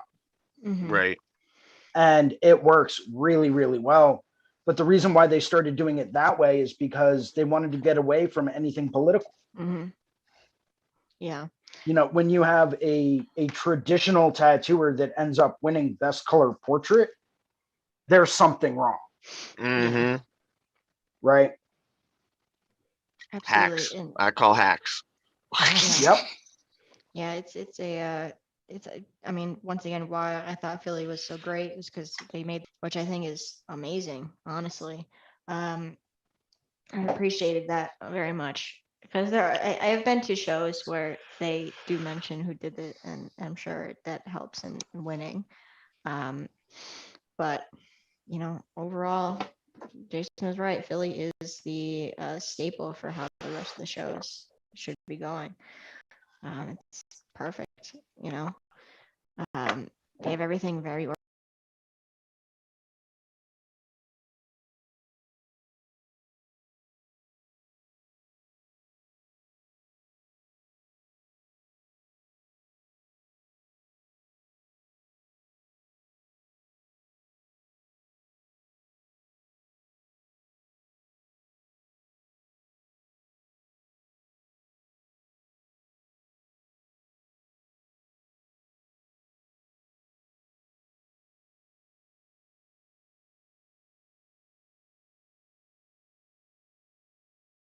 A folder with your temporary Philadelphia tattooing license. Your hand with that comes however many guest passes come with your booth, and Right. then you're given a map. You're given your sharps containers, a roll of paper towels, distilled water, usually disposable trash bins, the whole nine. And it's Right. okay, here's assembly line. You checked in, you did this, grab this, and then go to your booth and drop your stuff. Mm-hmm. Yeah. It's Yeah. It was very well done. Everything was all together. And then everybody there was amazing too. Like every artist that I talked to was very pleasant and very amazing artists there. And I saw some new styles and saw what was really in the trend. And honestly, man, like I noticed how much realism black and gray is in.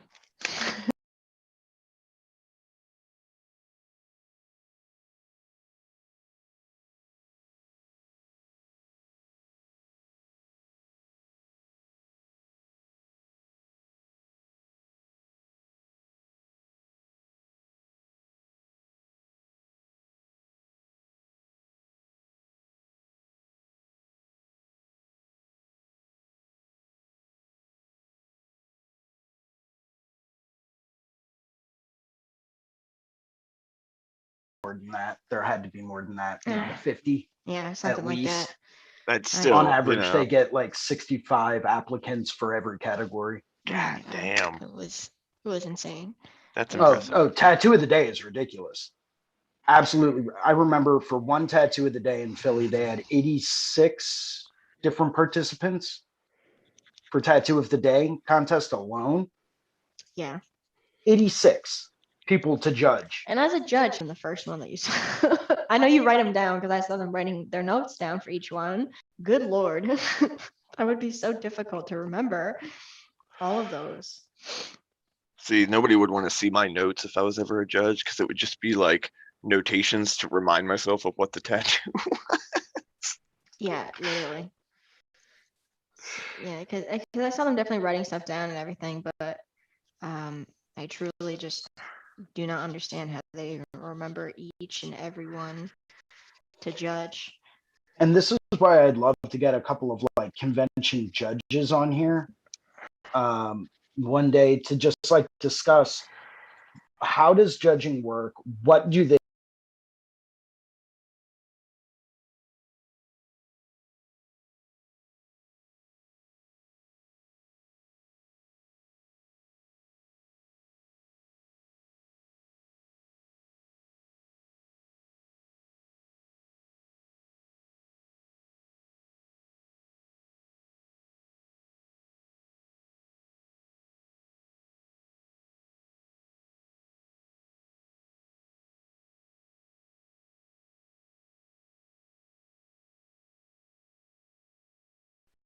flow and fit? You know, what are these people judging on? Like what criteria is being discussed for them to go back and say, yes, this person is the winner? Yeah, I mean, from what I was just witnessing, I think, they were noticing how it sits on the body. Does it shape the body well? Obviously, how well did it heal if it is healed, or, are there any overworked areas? Like, I'm sure there are parameters that they look at as far as judging goes, saturation level, like how well the gradients are. Like, I'm sure there's, parameters. Maybe they have like on it because I know they each have a clip.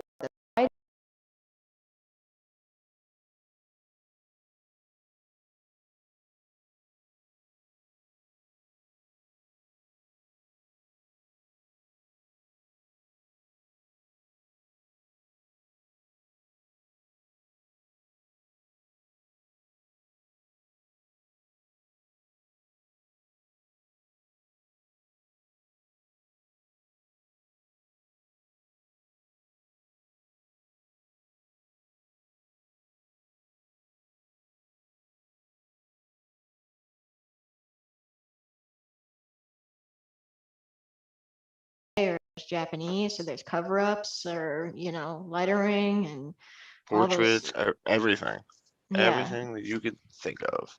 yeah, and they've added a lot of categories. Even in these past couple of years, there's been like a lot of anime categories or anime/video game. There's been just a whole ton. Well, I think part of the reason why they had to start adding a lot of these categories is because there were people that were trying to enter things that didn't really fit any other category. Yeah, right? Like, I mean, if a really nice anime tattoo, right? Say it's Vegeta from Dragon Ball Z, right? Mm-hmm.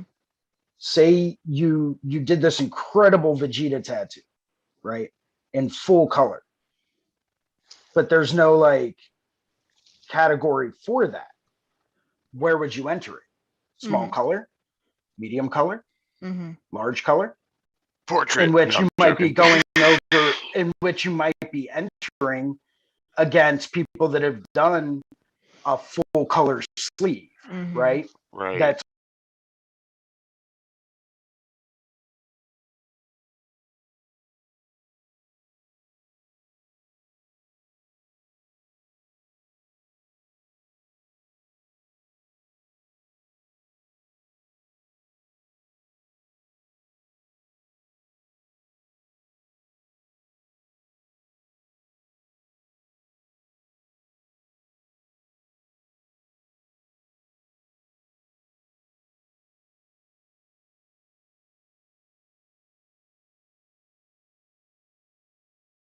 the Grammy Awards, right? You know, best industrial goth punk electro techno music, right? You know, Right. They had to they've break it got all like down. they've got like six different qualifiers for a genre, right? Where does that fit? Oh, okay, so it's electronica music. Okay, does it fit into techno, house, industrial? Does it fit into dubstep? Does it fit into, you know, whatever, right? You have to break it down because there are so many different criteria in which you have to judge. And each category has its own set of criteria with which you need to judge it upon. So I think they ended up just kind of pigeonholing themselves. But there's also been a huge rise in popularity in a lot of these new styles. Mm-hmm. Yeah. So you have to be willing to accommodate with for what's going on at the time. Yeah, and make sure Right. that you're entering your piece into the proper category. Because even if you, I mean, you can enter it into any category you really want to, but as soon as they see it, they'll be like, that's not what this is. You know, because Right. I saw a Japanese piece that was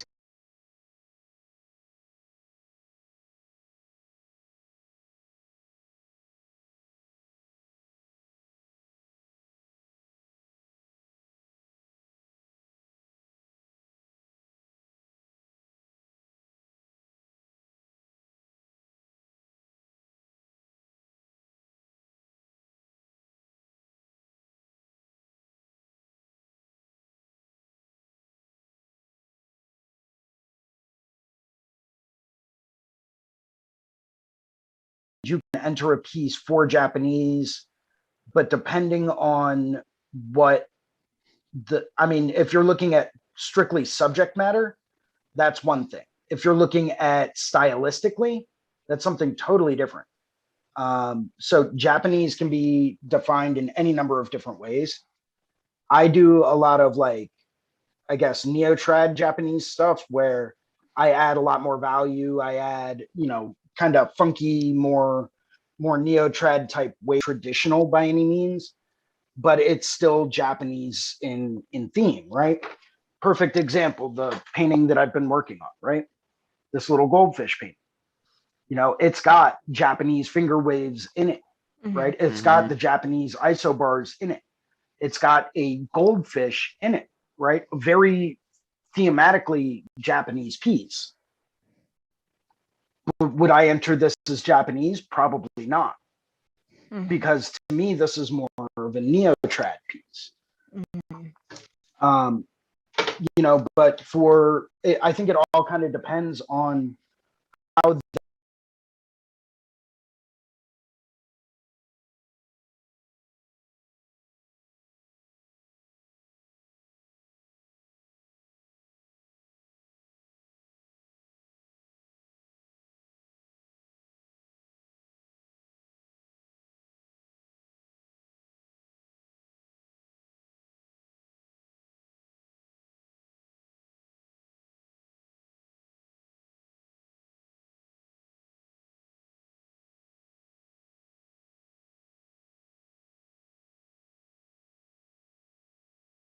it's totally in the wrong category.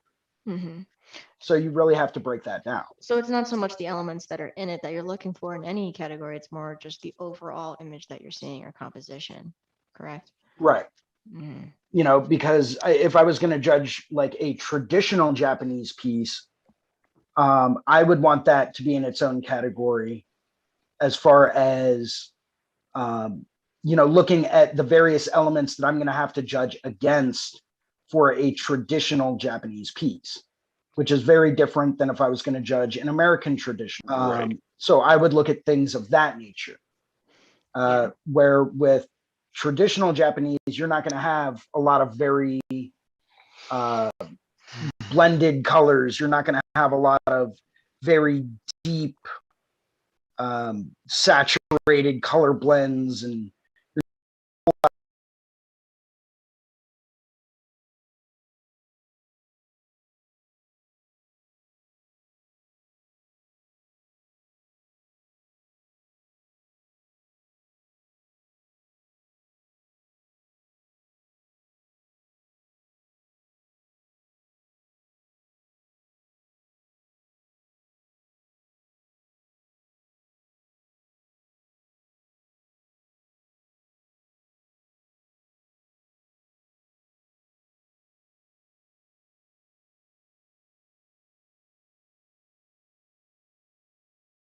are those a perfect fade with a perfectly consistent separating line in between each isobar that maintains a very set distance and width?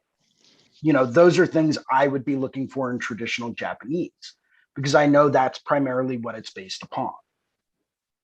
Yeah. Yeah. And I think there's, I want to ask the question of who, like, what would, make you available for even judging these tattoos, like I'm assuming tattoo of the day at one point or another, or have your own experience winning these competitions. But I want to ask that question too, as far as like, how did you get asked to judge this? Did they just walk up to you and be like, yeah, man, I've known you for a while, you want to do this? Or did you have to have like certain parameters down before they're like, yeah, you can do this? I think a lot of it comes down to experience. Yeah. Right.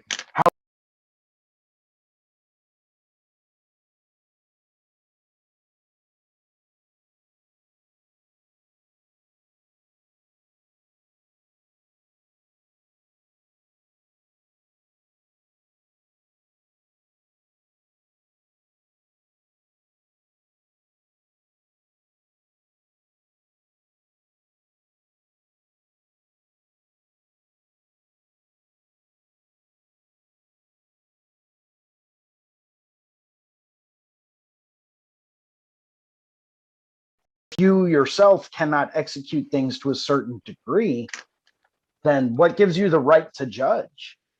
Right. What gives you the credentials with which to back up your findings? Mm-hmm. So I think you have to have achieved a certain degree of artistic skill. I think you have to have the amount of experience to know what makes things look good. Yeah. I think you have to, there's a lot of different criteria that are involved there. But you also have other people such as guys like, Yalzi, who's a very, very fair, very impartial tattoo judge who doesn't really do a whole lot of tattoos. And when he does, it's very, very small, very selective. But he's also dedicated his entire life to tattoo. He's done his homework. He's tried to get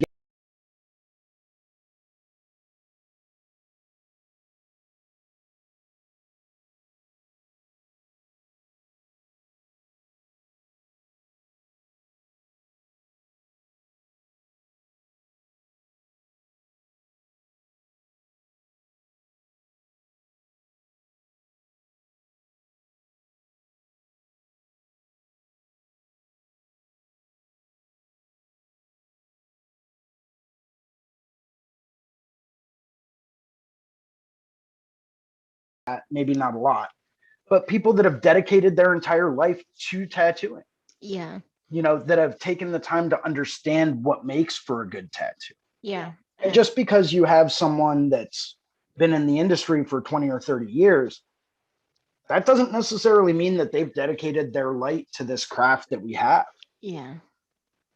Yeah, and I would hope, or I know, or I'd hope that it is not an opinionated judging panel, meaning that they don't go walking up to it and be like, yeah, I like that one, kind of thing. There is more strict, parameters to judging these things, or I'd hope so.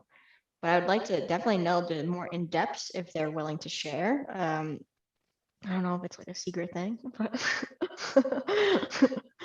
so absolutely, absolutely, I would love to have some sort of tattooer that has been a judge at a few events, or I mean, you talked to Yalzi, didn't you, Jason?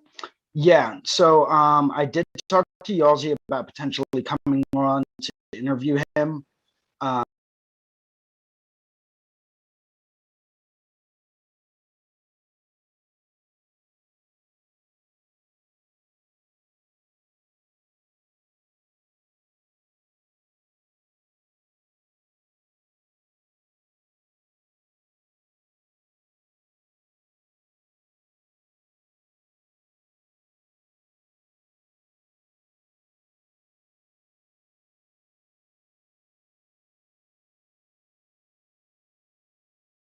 What judges are looking for. What do you define makes for a great tattoo?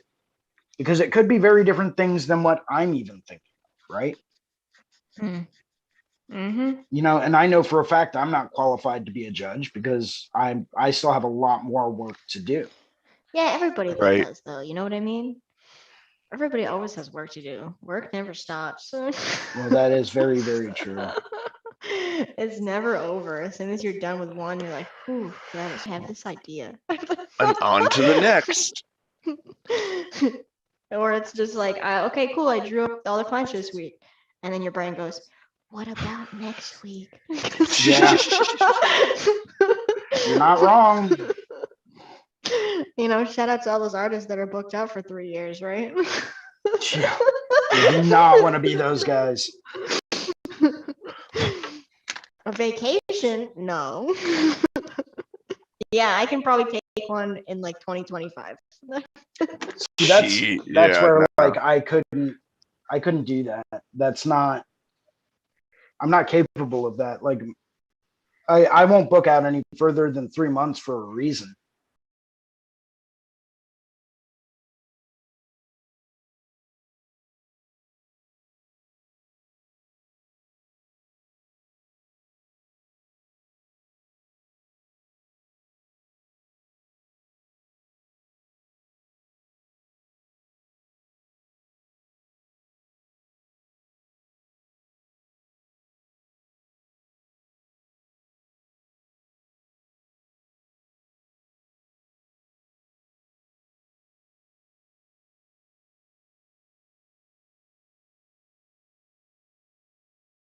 Like, oh, okay, cool.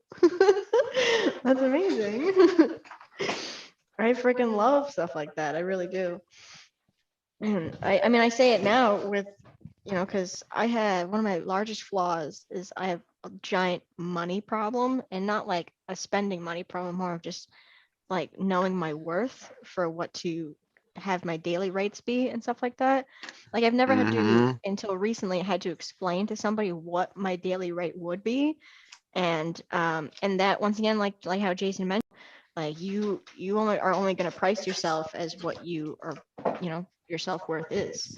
So, my boss, who's been helping me and training me for this, type of thing, he goes, well, what is your daily rate? And, I don't mind mentioning it, but, I had said to a client that my daily rate would be $850. And he's like, no, don't do that. And I was like, why not? And he's like, because you're pricing yourself too low, you know,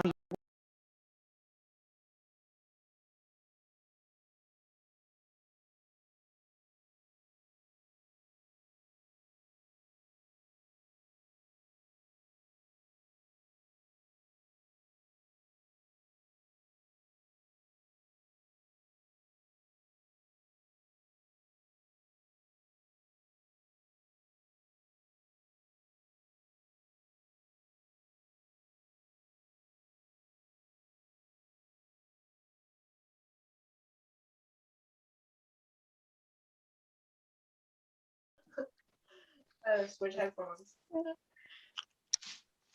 Because Jason's the best. He's got backups for backups. He literally does. Like, I'm not even joking. 2 massage tables. Like, Oh shit. I've worked now 2 shows with this man, and watching him load in is just like, holy shit. And this is a local show and everything. Right? Gee. But I didn't. He didn't bring a stool, but he did buy one there.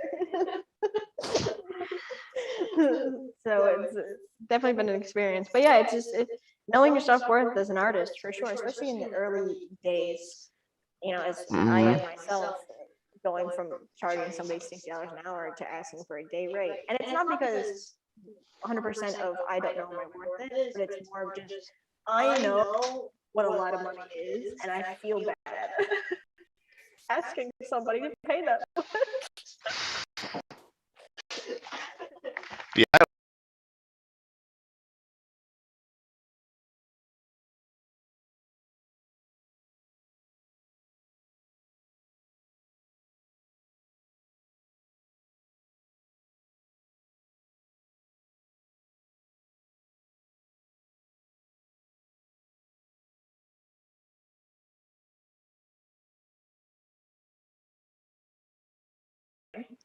So then when you start getting into the tattoo, you're just like, oh shit, I'm gonna be working on this way longer than I thought.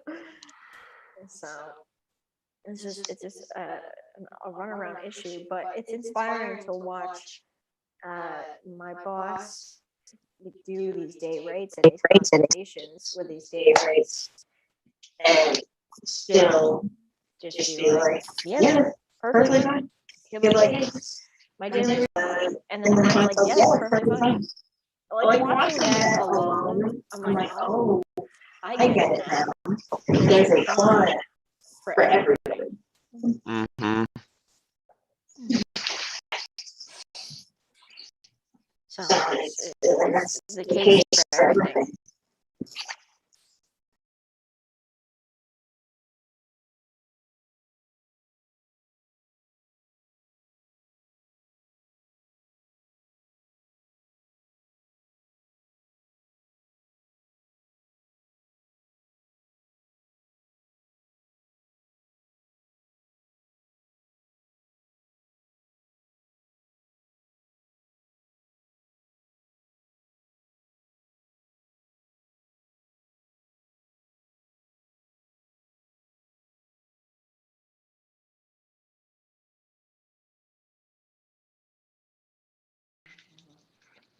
But I didn't see what you were working on today, Joe. What you got going?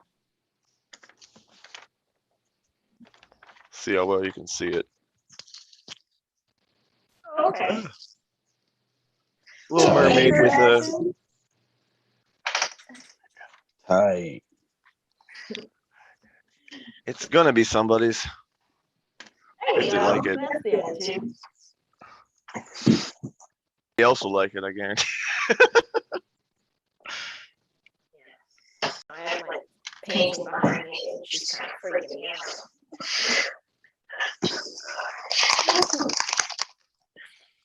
And Jason's working on a sick goldfish. Fishy, fishy. I'll go with Fishy, Jason's fishy. goldfish. That always looks so silly. Did we name it yet? I thought we named it. Oh man, It does not have a name. Oh, It yes, did does. too. It did too. It had a name. I don't remember what it was. Oh, what was the name? Oh no. Oh, I gotta name it again. Right? You know what I'm talking about, Sandra. I know because we were there in the conversation. So anyway, I think the name is gonna be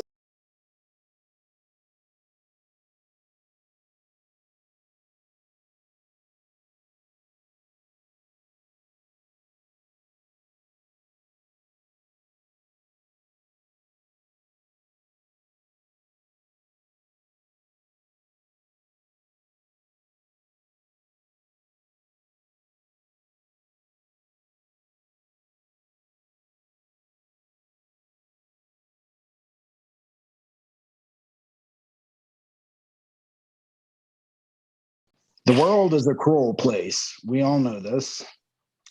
Well, that's so rude. It's true. That's That is It's true. It might be rude, but it's true. well, some truths are hard to swallow. That's all I'm saying. oh, that's cruel.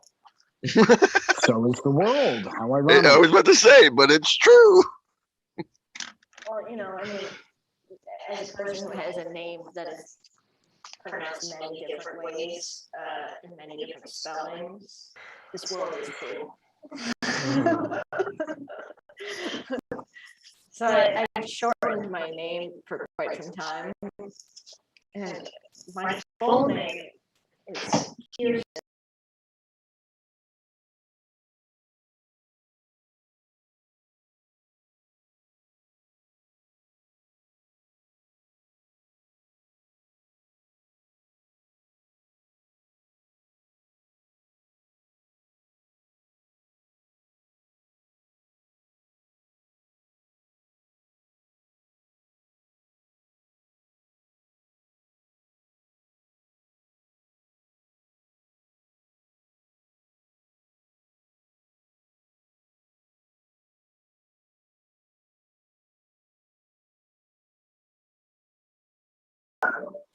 I almost wanted to keep every single permission slip just to make a giant quilt of all my names spelled differently. And it even goes down to my grandma, who has spelled my name wrong since my birth. That's impressive. Yeah. To the point where whenever she writes me like a birthday check or something, I'm not able to cash it because I'm so Oh, wrong. that's horrible. So I blame my mother.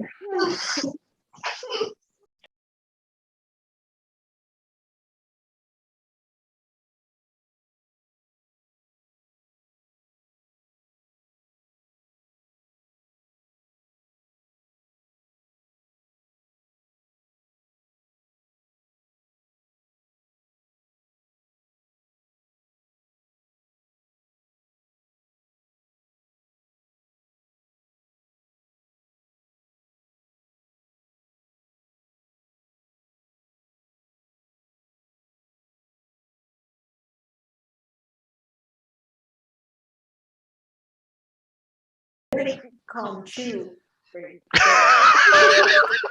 Actually, that would be a good, yeah. Shoot. I think you can shorten it to that. Just the CH in Charles and EW. This man is Chew. Oh my. Oh my. Oh my. And he is the best jester in the land.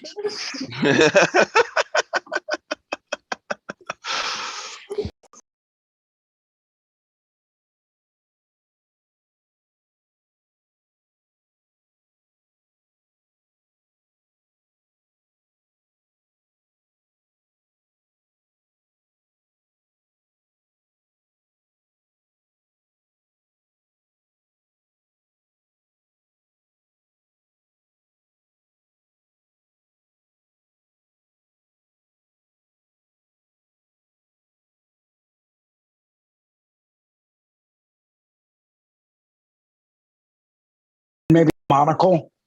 Yeah. There you go. We'll Now make we're it a getting fancy into it. goldfish. Let me ask this question. I'm sure James knows the answer. Why do people use monocles? Like, was it like astigmatism where only one eye had needed a glass? Or what's the issue with monocles? I'm pretty sure it was before the glasses were invented. But I don't know. That's my educated So guess. if you needed glasses, would you just wear two monocles in each eye?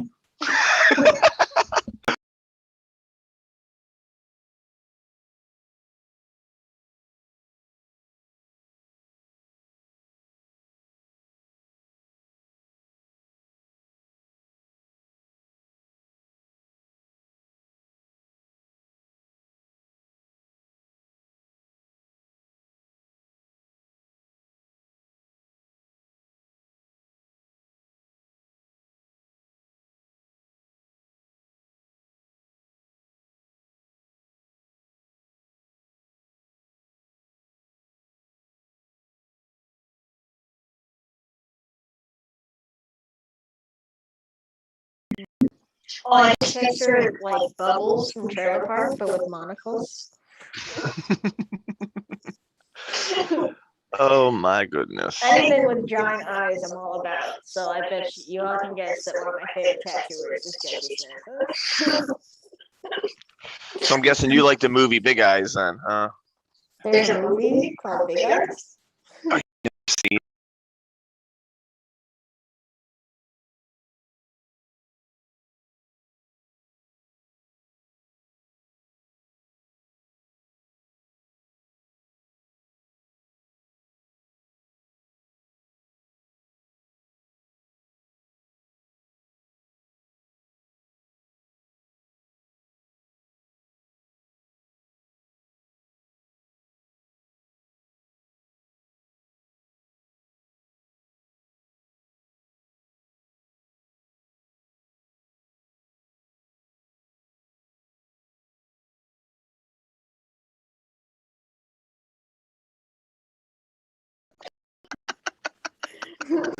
He did tell me. oh man, He that's said it was a requirement. yes, that is very much so. You are not allowed to come back over until you've seen that. No more conventions. You're not. You're. I'm sorry.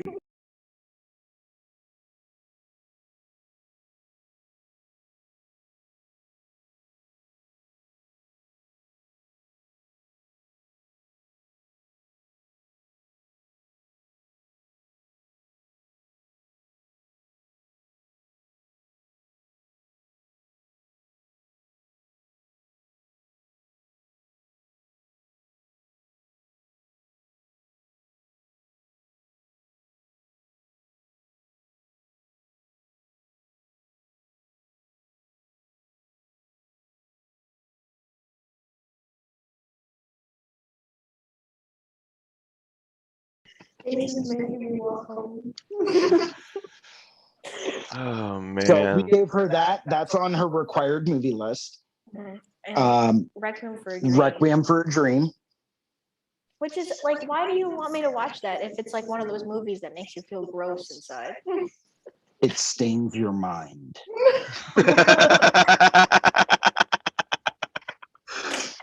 You cannot unsee it.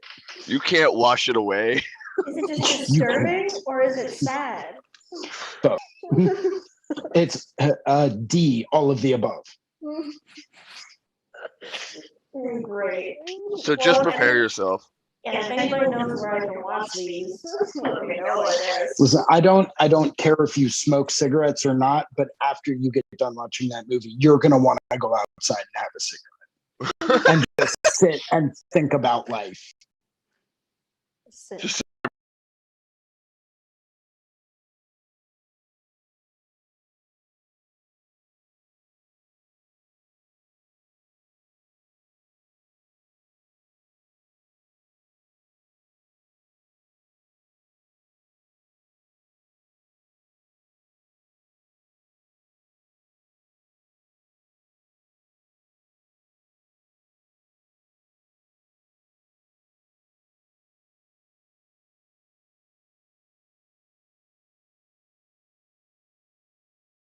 And then all of a sudden, bam. You're like, what the hell just happened? That was an unexpected turn. so it's like real life in a way. Yeah. Why would I want to watch movies to get away from real life and then watch this and feel gross? I want to watch a happy movie. Because it teaches you more about humanity. I don't need more lessons on that. For those lessons. Wait, is that the one with Ian McGregor in it? No. That's the one I hated. Like a musical. That's also sad. The Moulin Rouge? Yeah.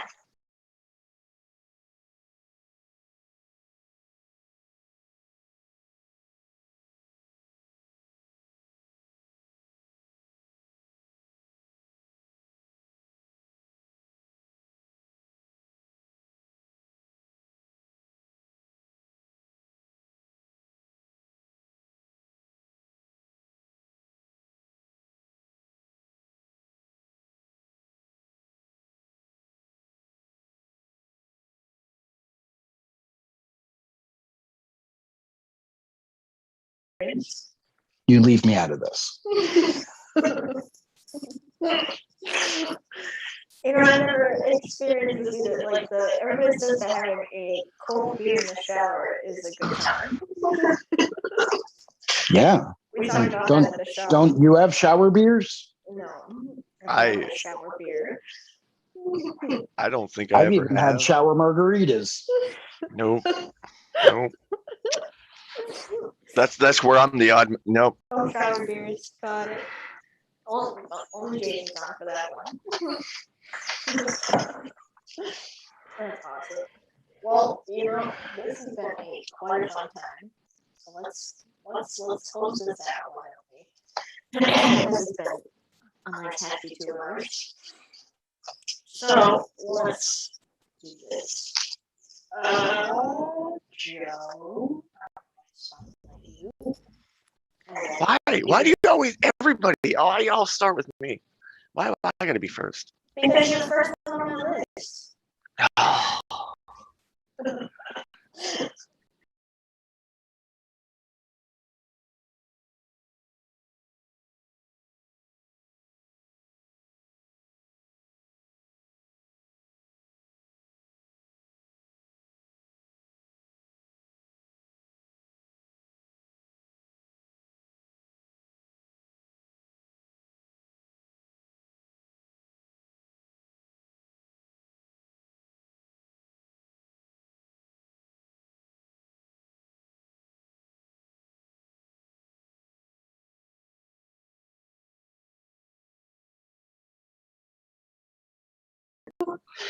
Alright,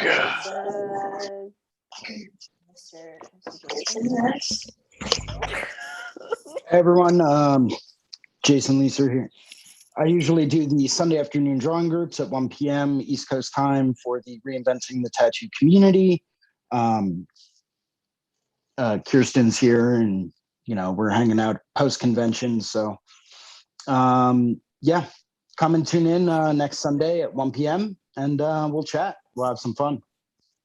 And you can find me on Instagram.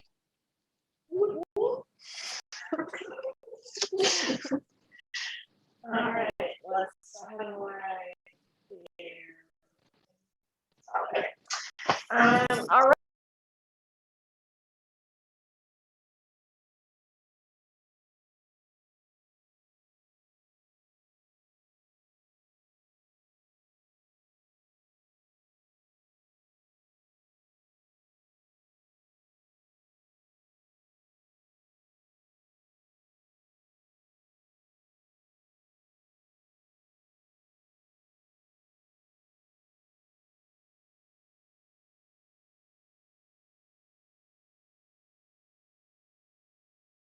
Saying I do Thursday morning fundamental classes at 10 a.m. on Thursdays. We pretty much just talk about basic fundamentals. Last week I didn't do one because of the show, but we'll get right back on track with values and learning all the different values that happen with art. And with that being said, this is the time to post.